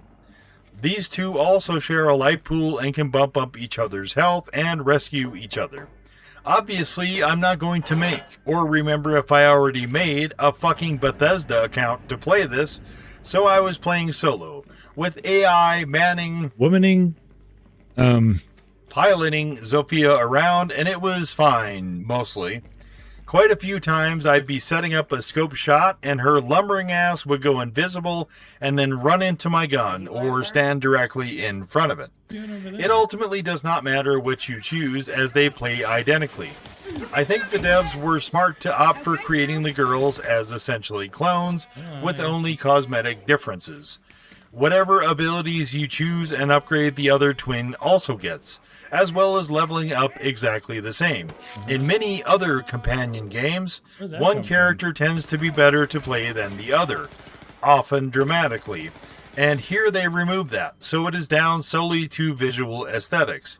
There are still differences, of course. Zofia liked using the cloaking thing way more than I did, especially in the early stages. I chose the sniper character specifically because she starts with a sniper rifle, but it honestly didn't matter. Zofia abandoned her starter shotgun nearly immediately for a found Blitzgewehr. Meanwhile, while trying to run and gun is often a bad idea, as the game likes to flood enemies, sometimes you have to load for bear, and I found that presenting them a wall of lead via the shockhammer shotgun was definitely the way to go. For the preceding games, I discussed the weapons, but here it almost doesn't matter. For the standard weapons, you get a silenced pistol with a variety of skins, a machine pistol with a variety of skins, a submachine gun with a variety of skins, an assault rifle with a variety of skins, and a shotgun with a variety of skins. They all pretty much suck until you upgrade them, which is why the discussion is irrelevant. You can outfit them for different capabilities, such as stealth versus power versus speed, depending on which manufacturer you choose. You can either mix and match and or get a bonus for selecting 3 upgrades from a single manufacturer. This is done via buying the various upgrades with silver coins, which is in-game currency scattered throughout the game. You can collect that either 1 or 2 randomly at a time, as I did, or sometimes find a larger haul, or, get this, if you're impatient, you can hit up some of that microtransaction action and just buy some. Oh my god, this is... Neato Zowie Gee Whiz! Exactly what the franchise needed. Why is the entire games industry circling the drain again? As mentioned, the suits can go invisible temporarily. But this does not make this game any better at stealth particularly than the others, except you can use silenced weapons from a distance somewhat more effectively, presuming you level those up first. They also add the battering ram thing from New Colossus, and Arcane worked on this as well, so there is much better verticality via a double jump. Obviously. Youngblood is more pseudo-open world than open world, given that you can't directly walk in-game from one area to another, but you can fast travel to the hub whenever you want, so long as you're not in combat. New Colossus was leaning this way with the sub-hub, and then missions spun from there, and this does the same thing with the chunk of the Paris catacombs reserved for that purpose. There is a strong need to collect stuff in this game, which was reminiscent a bit of the Fallout series, but the overall, yes, repetitive, game loop is very reminiscent of what Agents of Mayhem did, minus being able to drive the vehicles and change characters or your team. Besides the advice to collect as much stuff as you can possibly get your hot little grubby fingers on, the other most important thing I can tell you is that the pianos in this game work if you attack the keys. You can shoot them, you can melee them, you can maybe even crank out a little ditty if you're more dedicated than I was. The other Wolfie games don't do this, though you can shoot the record players and speaker units in return. Some of the environment here can be interacted with, but not as much as I was hoping.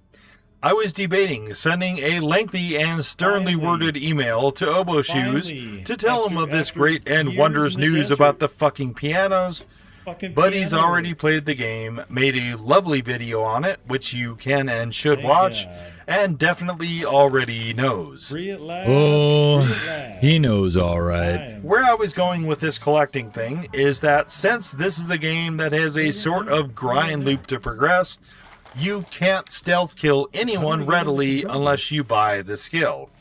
You can't use heavy weapons from enemies unless you buy the skill. Your starter weapons are absurdly weak, and if you take the unupgraded silenced pistol and shoot at an unarmored Nazi head, it only weakens the enemy, which is not really how human physiology works.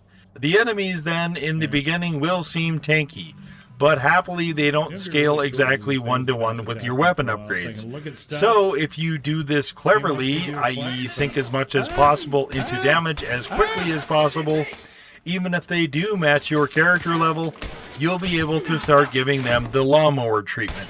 There are some that have skulls that you will be wasting your time trying to fight if you ignore the advice of the dubious French resistance twat named Juju that you meet initially upon arriving in Paris. Your sister and the game itself will also repeatedly warn you about taking those fuckers on. If you do beat some of these, like I did because I engaged accidentally, it didn't seem to give you necessarily any greater XP, but I guess you can feel accomplished or whatever. I had some other problems with this game. Youngblood is a terribly stupid name for it, and that is easily the worst of the games. The narrative, such as there is one, is delivered in an extremely clunky manner, including the inciting event. I mean, it doesn't really matter, but it's sprinkled in so clumsily it makes me wonder why they bothered. I understand all the cutscenes are skippable as well, which should give you an idea of how much value Machine Games placed on them. There is also an extremely annoying and mostly useless flashlight. Regrettably, you will need it in some of the sections set underground. You can only use the pistol while using the flashlight, but it is dark enough that if you switch weapons to a non-pistol, you probably won't be able to see much beyond black if you keep the brightness at the normal setting. Did I die to this?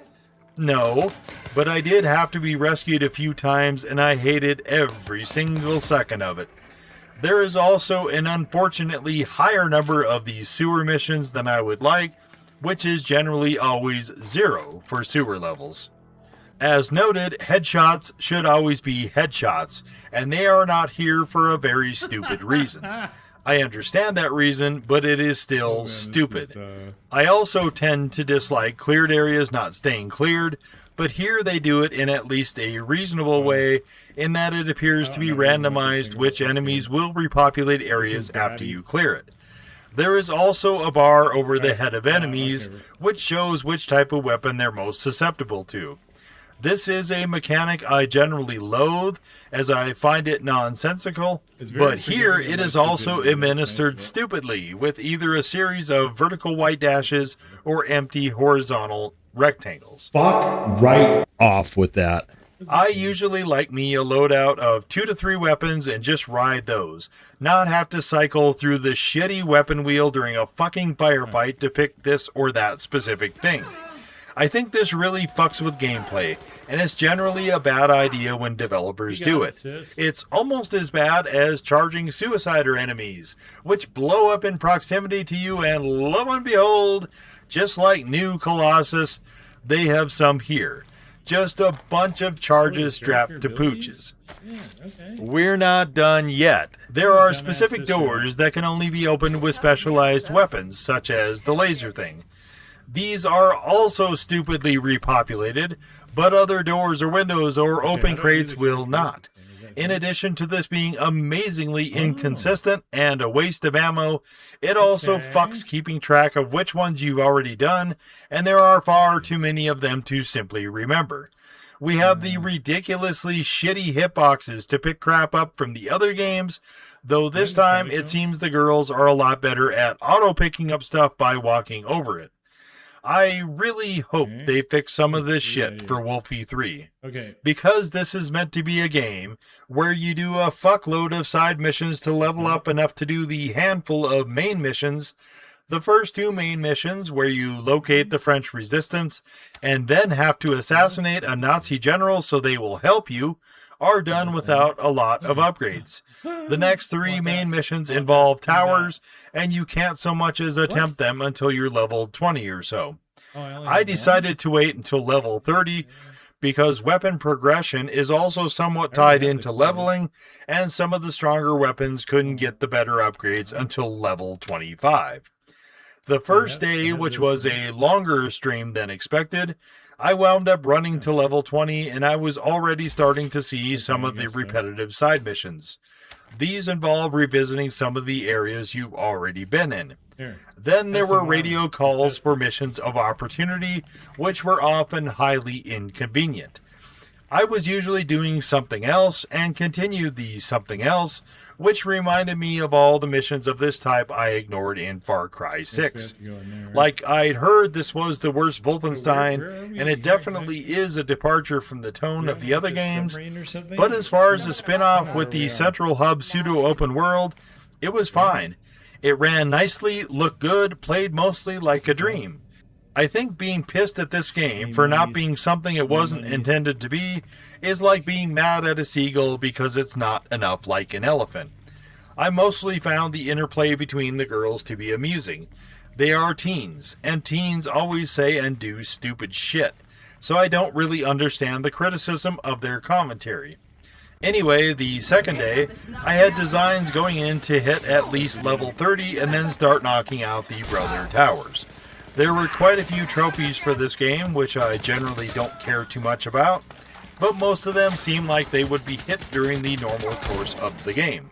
I will sometimes do light trophy hunting, which is the only trophy hunting really on the table, if a certain set of conditions is hit. I obviously have to like the game world and gameplay enough to do that, first and foremost, but I also need to be somewhat close to trophies I think I can hit. If the stream that concludes the game is on the shorter side, I might throw some of that in for bonus coverage, since I know so many globally are riveted by me doing this. I was feeling pretty positively after that first day, even if I had some misgivings, so light trophy hunting was still definitely viable. I didn't wind up making it all the way to level 30, but was more level 28 going on 29 by the time I ran out of side missions and started on the next batch of main missions, here called raid missions. Before I got all the way to the beginning, just working through the fluff, I was at level 29, but I wasn't about to go farm a bunch of enemies that had annoyingly repopulated. Like the other machine games Wolfenstein's, this thing is visually pretty good, and the sound cues and design are excellent, and it was in these missions that a lot of this sort of stood out. Like Wolfie 2, there are heavies and super heavies, along with the regular troops and dogs and so on. Unlike Wolfie 2, there are bosses in this one, and they're at the penultimate stage for each of the Brother Tower things. The Brother 1 fight sucks, and it took me a while to figure out a good spot to cheese the big bastard, since the floor also activates these spinning turret laser things. The bosses have a laser attack and some other kind of explodey thing, which had so much flare and bloom it was very much impossible to tell what was going on. There are also 3 of these fuckers that have to be taken out. Day 2 saw me just doing the first one, but after that, some more side missions got added. I was also past level 31. Thus, Day 3 was shaping up to be the remaining 2 towers, plus a bunch of side junk, but that was fine. The first 2 days were over 6-hour streams, and the time flew by, which is always a sign that I'm having a blast. I had no idea how much game was left, but if that trend continued, this might be the Wolfenstein I streamed the most. The previous high was New Order, with a bit over 23 hours, but in the first 2 days here, I was already past 13. I was well acquainted with the gameplay loop, and though I wanted to finish the game, actively returning to piss about with trophy hunting started to seem unlikely. With some things, I just want to leave off with it being a good time and pleasant memory, which is how I was coming to see this entire Wolfenstein series I'd embarked on. A little casual trophy hunting wasn't off the table or anything, and my prediction about hitting a number of them during the normal course of the game was bearing out. So, Day 3 saw me have a much easier time with the other 2 Brother Towers, and do both of those main raid missions, along with a bunch of other side junk. We were pushing level 40, and right when the game started to feel a tad grindy, mostly due to the side missions going back to those same areas, the game would open up a new area I hadn't seen before. You also get new weapons and new capabilities to a degree, so it's not simply rinse and repeat. I also decided to make a bit of a challenge for myself by disallowing my usage of any of the heavy weapons unless they were mounted to turrets. In the other Machine Games titles, I had Beeger toting around the heavy turret weapons for as much of the time as I possibly could, but here, I rarely used the mounted ones and didn't buy the upgrade that would allow me to physically walk around with them. The other main thing that happened for this stream, which put me right around 20 hours, was a cutscene of one of the most obvious betrayals in all of gaming.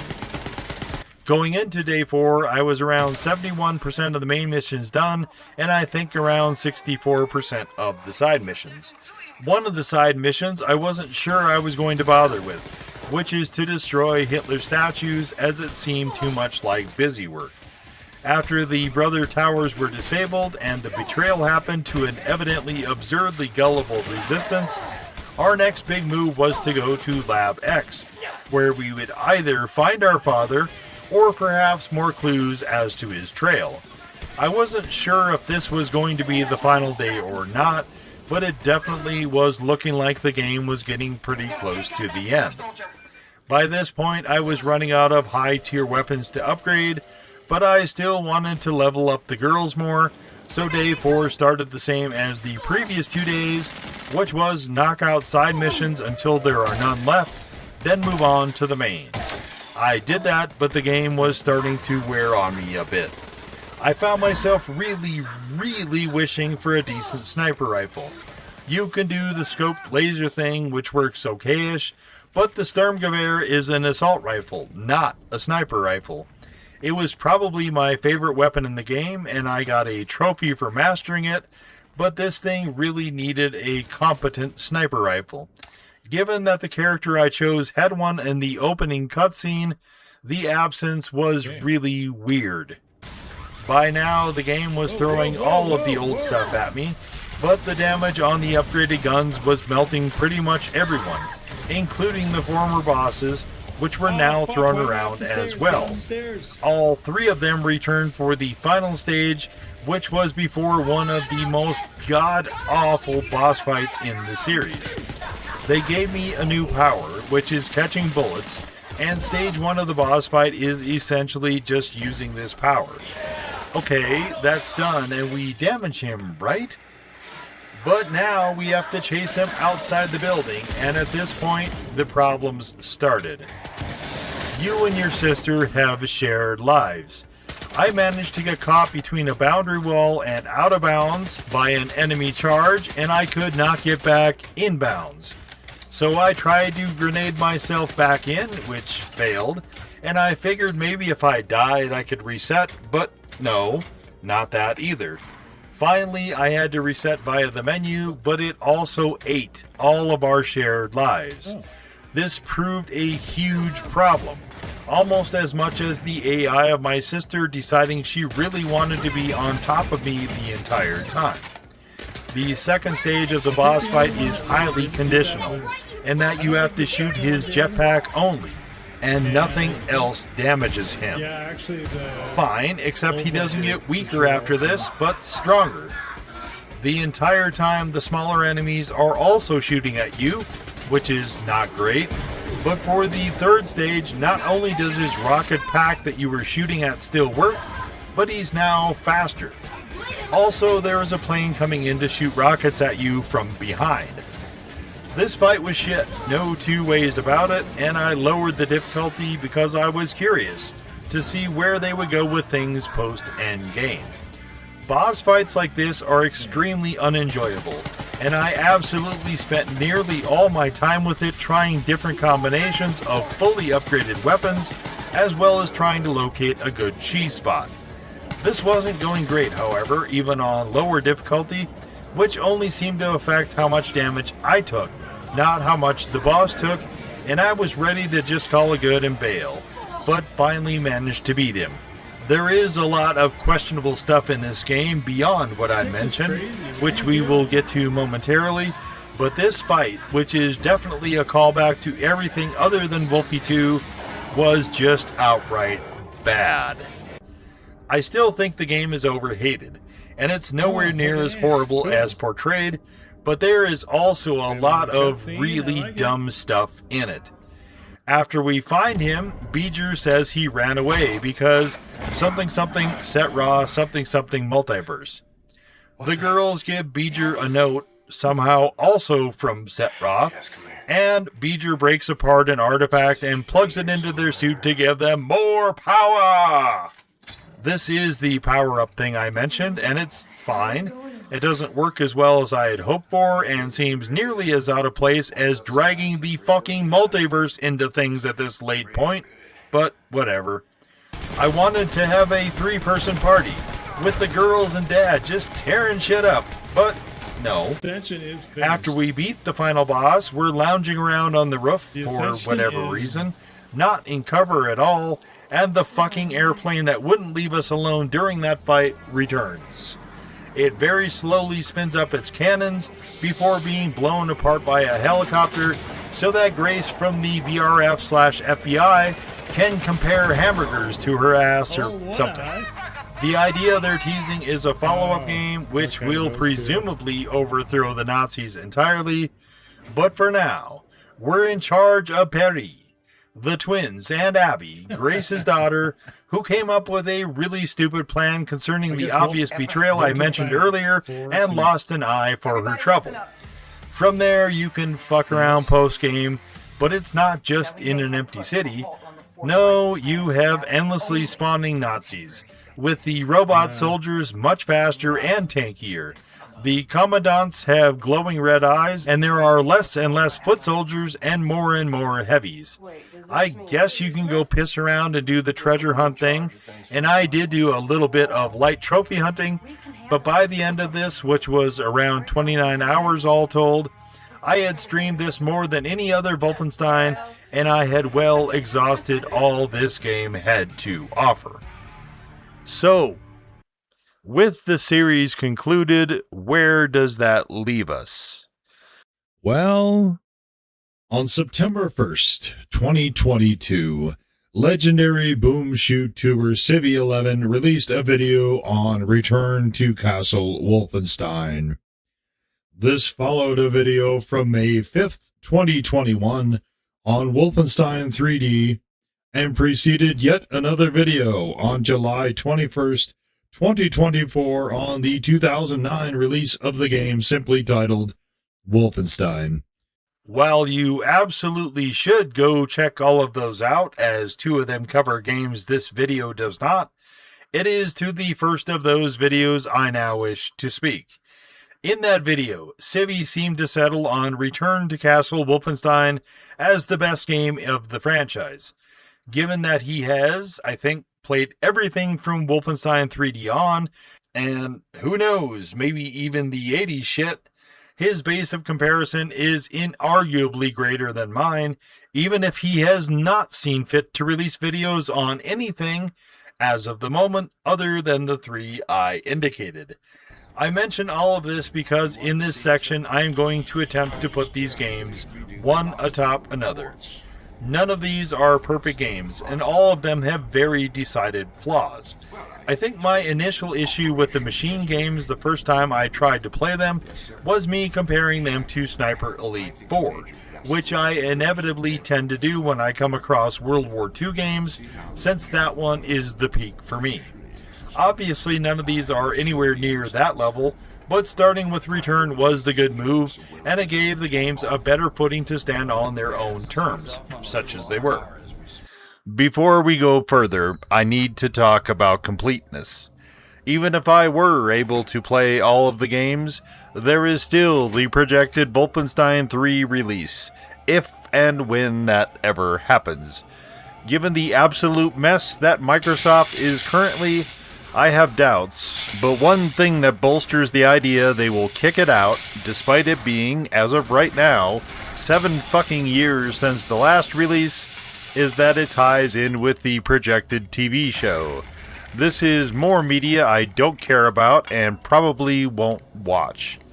Amazon already did Man in the High Castle, which has a similar theme. The original book by that name perhaps at least loosely informed the entire Wolfenstein series.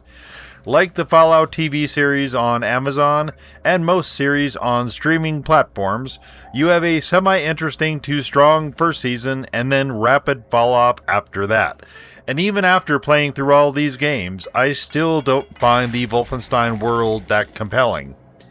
For me, it's kind of like a snow globe, in that you pick it up, hold it in your hand, stare at it for a moment, shake it to see what happens, maybe stare at that for another moment, then set it back down and forget about it again. For all that, if Wolfenstein 3 does come out, I'll probably play it. It also bears mentioning that I played these games back to back to back to back. Further, once this video is posted, the next game will be Real RTCW, which is a fan remake of Return to Castle Wolfenstein, which also has DLC, which I also will be playing.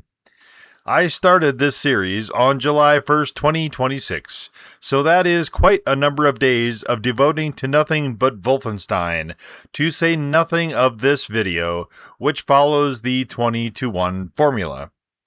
I've done other game series, and this is the first where I've been able to do that with the titles in that series.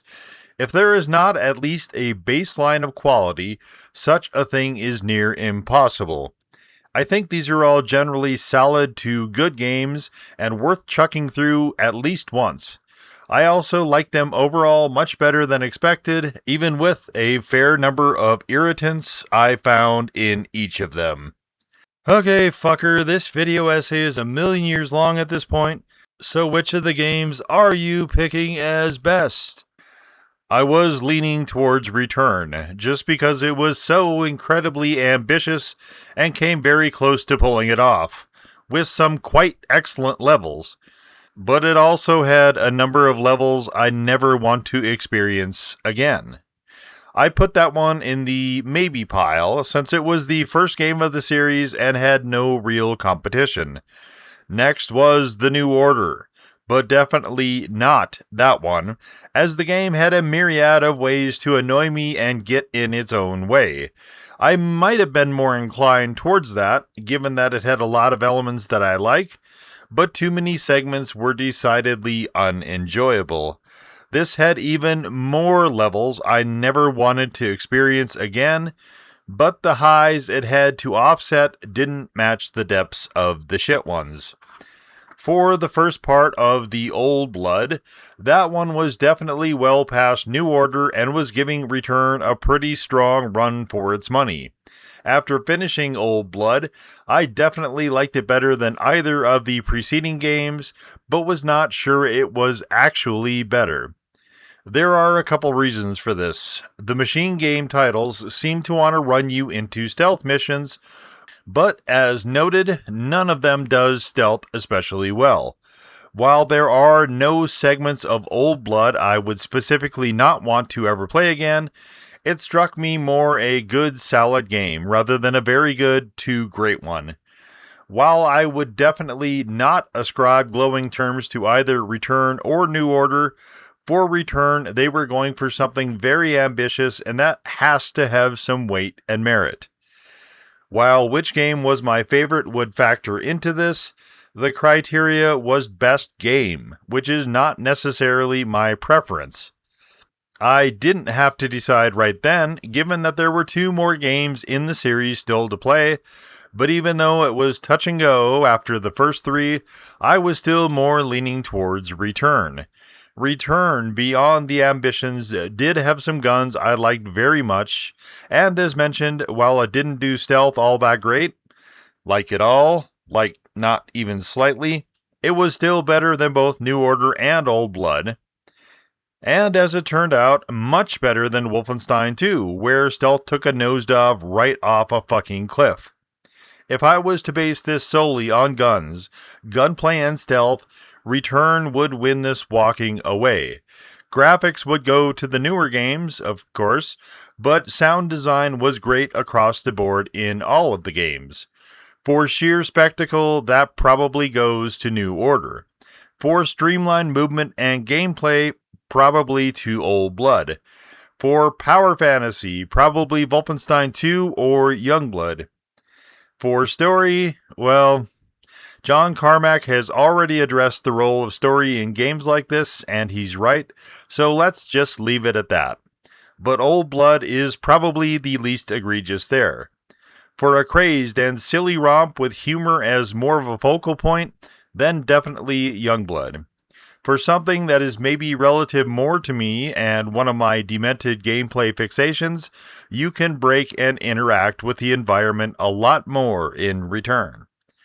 Return was presenting a hard obstacle to conquer, with Old Blood settling in as the best of the machine games lot. I was going back and forth between the two as to which I would ever consider playing again.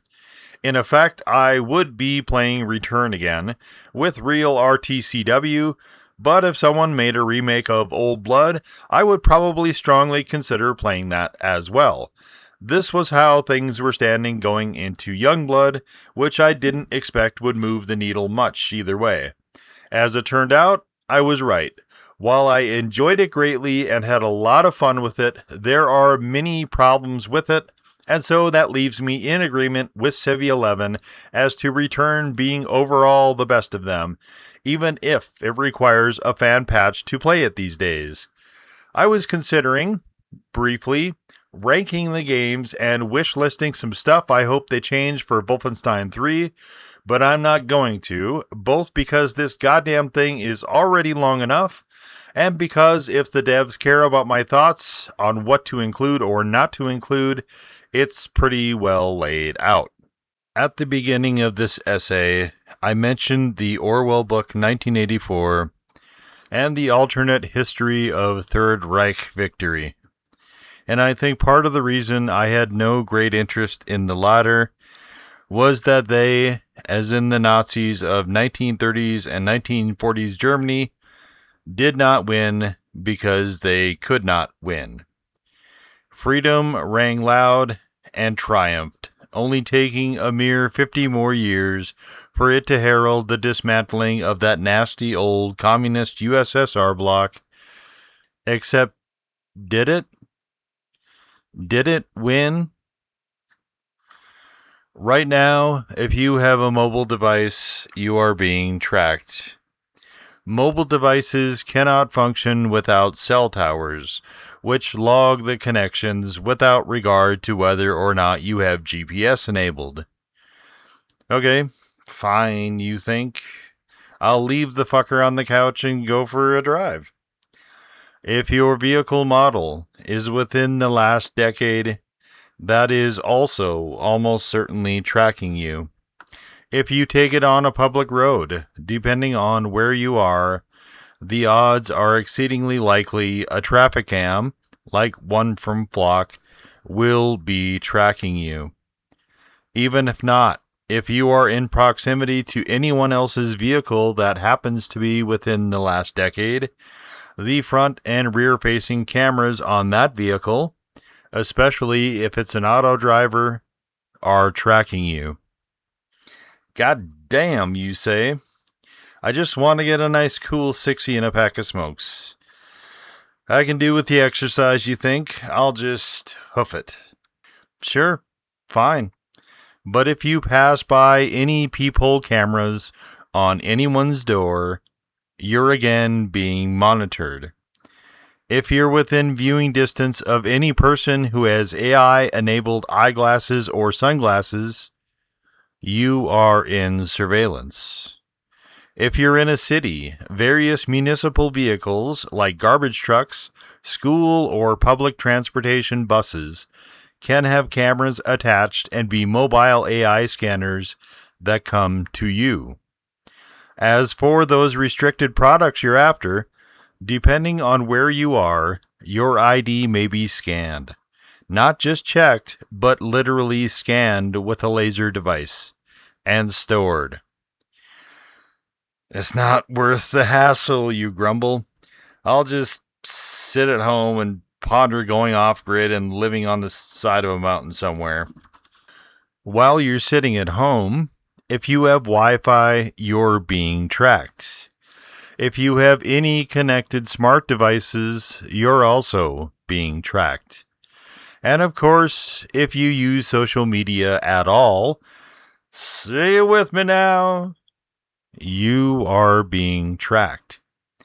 Depending on what laws get passed, all internet activity history may have a requirement to be preserved, and it might even go all the way to an ID being necessary to use the internet, which does not really fit into the criteria at all of an adult-only restricted product or service. It gets worse. Another idea is to require an ID to use an operating system, as in an ID to use your own fucking computer, your own fucking property, which is about as stupid an idea as possible. These fucking liars will try to sell you on the snow job. It's all for protecting the children. But they're fucking liars who are fucking lying, and it's just poor cover for further surveillance and increased invasion of privacy. A veritable cornucopia of data is being collected about you right now, and none of it's secure.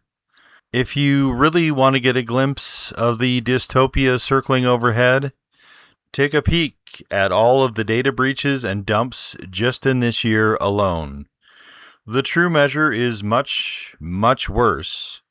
But for some goddamn reason, your government shitasses don't consider this a problem, even though among those breaches are all the worthless companies they want to contract to verify your ID and personal information.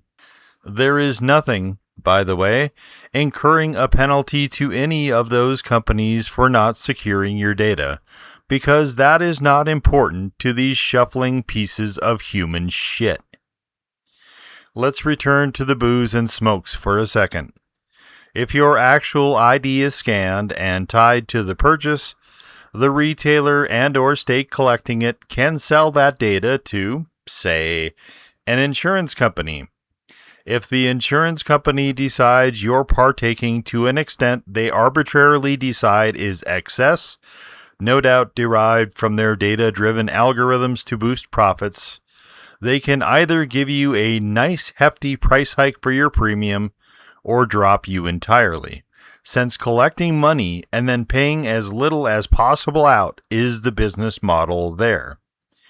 Or perhaps your employer is not satisfied merely with monitoring you at work and wants to know what you do for play. Or you have a stalker who decides to take their fixation to a new level. The assemblers of a given database of information don't give a fuck why someone wants the data. They just want to sell it.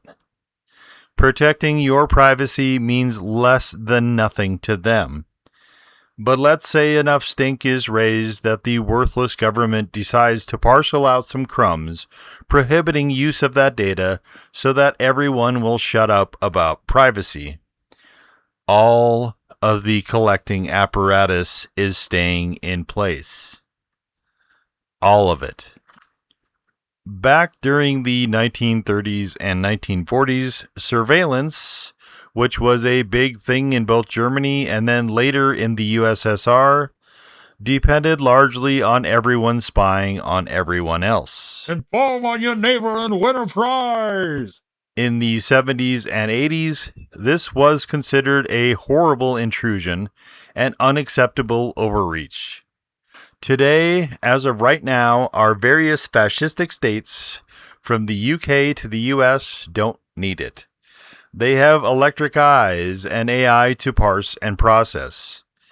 AI is proving greatly fallible, but that doesn't really matter because we're going to a bold new model of having to prove your innocence. Any of the AIs can do this thing I mentioned, by the way, today, and this is before quantum computing has been announced. It is possible it exists today, but as of now, anyway, it is still not announced. Once it is, everything I mentioned only gets amplified. I think part of the reason I didn't like that type of science fiction back then was that it all seemed so bleak. Yet looking back on it today, it seems positively cheery. Things are progressing darker. And while that once government of Germany may not have won World War II, many of their ideals have, and are continuing to take firmer and firmer hold. The depiction in these games is outlandish, but safe and harmless fiction, while the reality we live in is hideous and growing ever more awful. There is a lot of whining about population decline, but I suspect this recoil is a direct and visceral response to the inherent defects of that ideology taking hold and eroding freedom in the process. If anything, the current generations are doing what the older ones should have and did not. They are protecting the future generations by not creating any. They have no taste for having children born into serfdom, with degrading freedoms and further intrusiveness in the future. Indeed, what freedom or privacy could you ever expect under the lens of a microscope? As always, thank you for watching.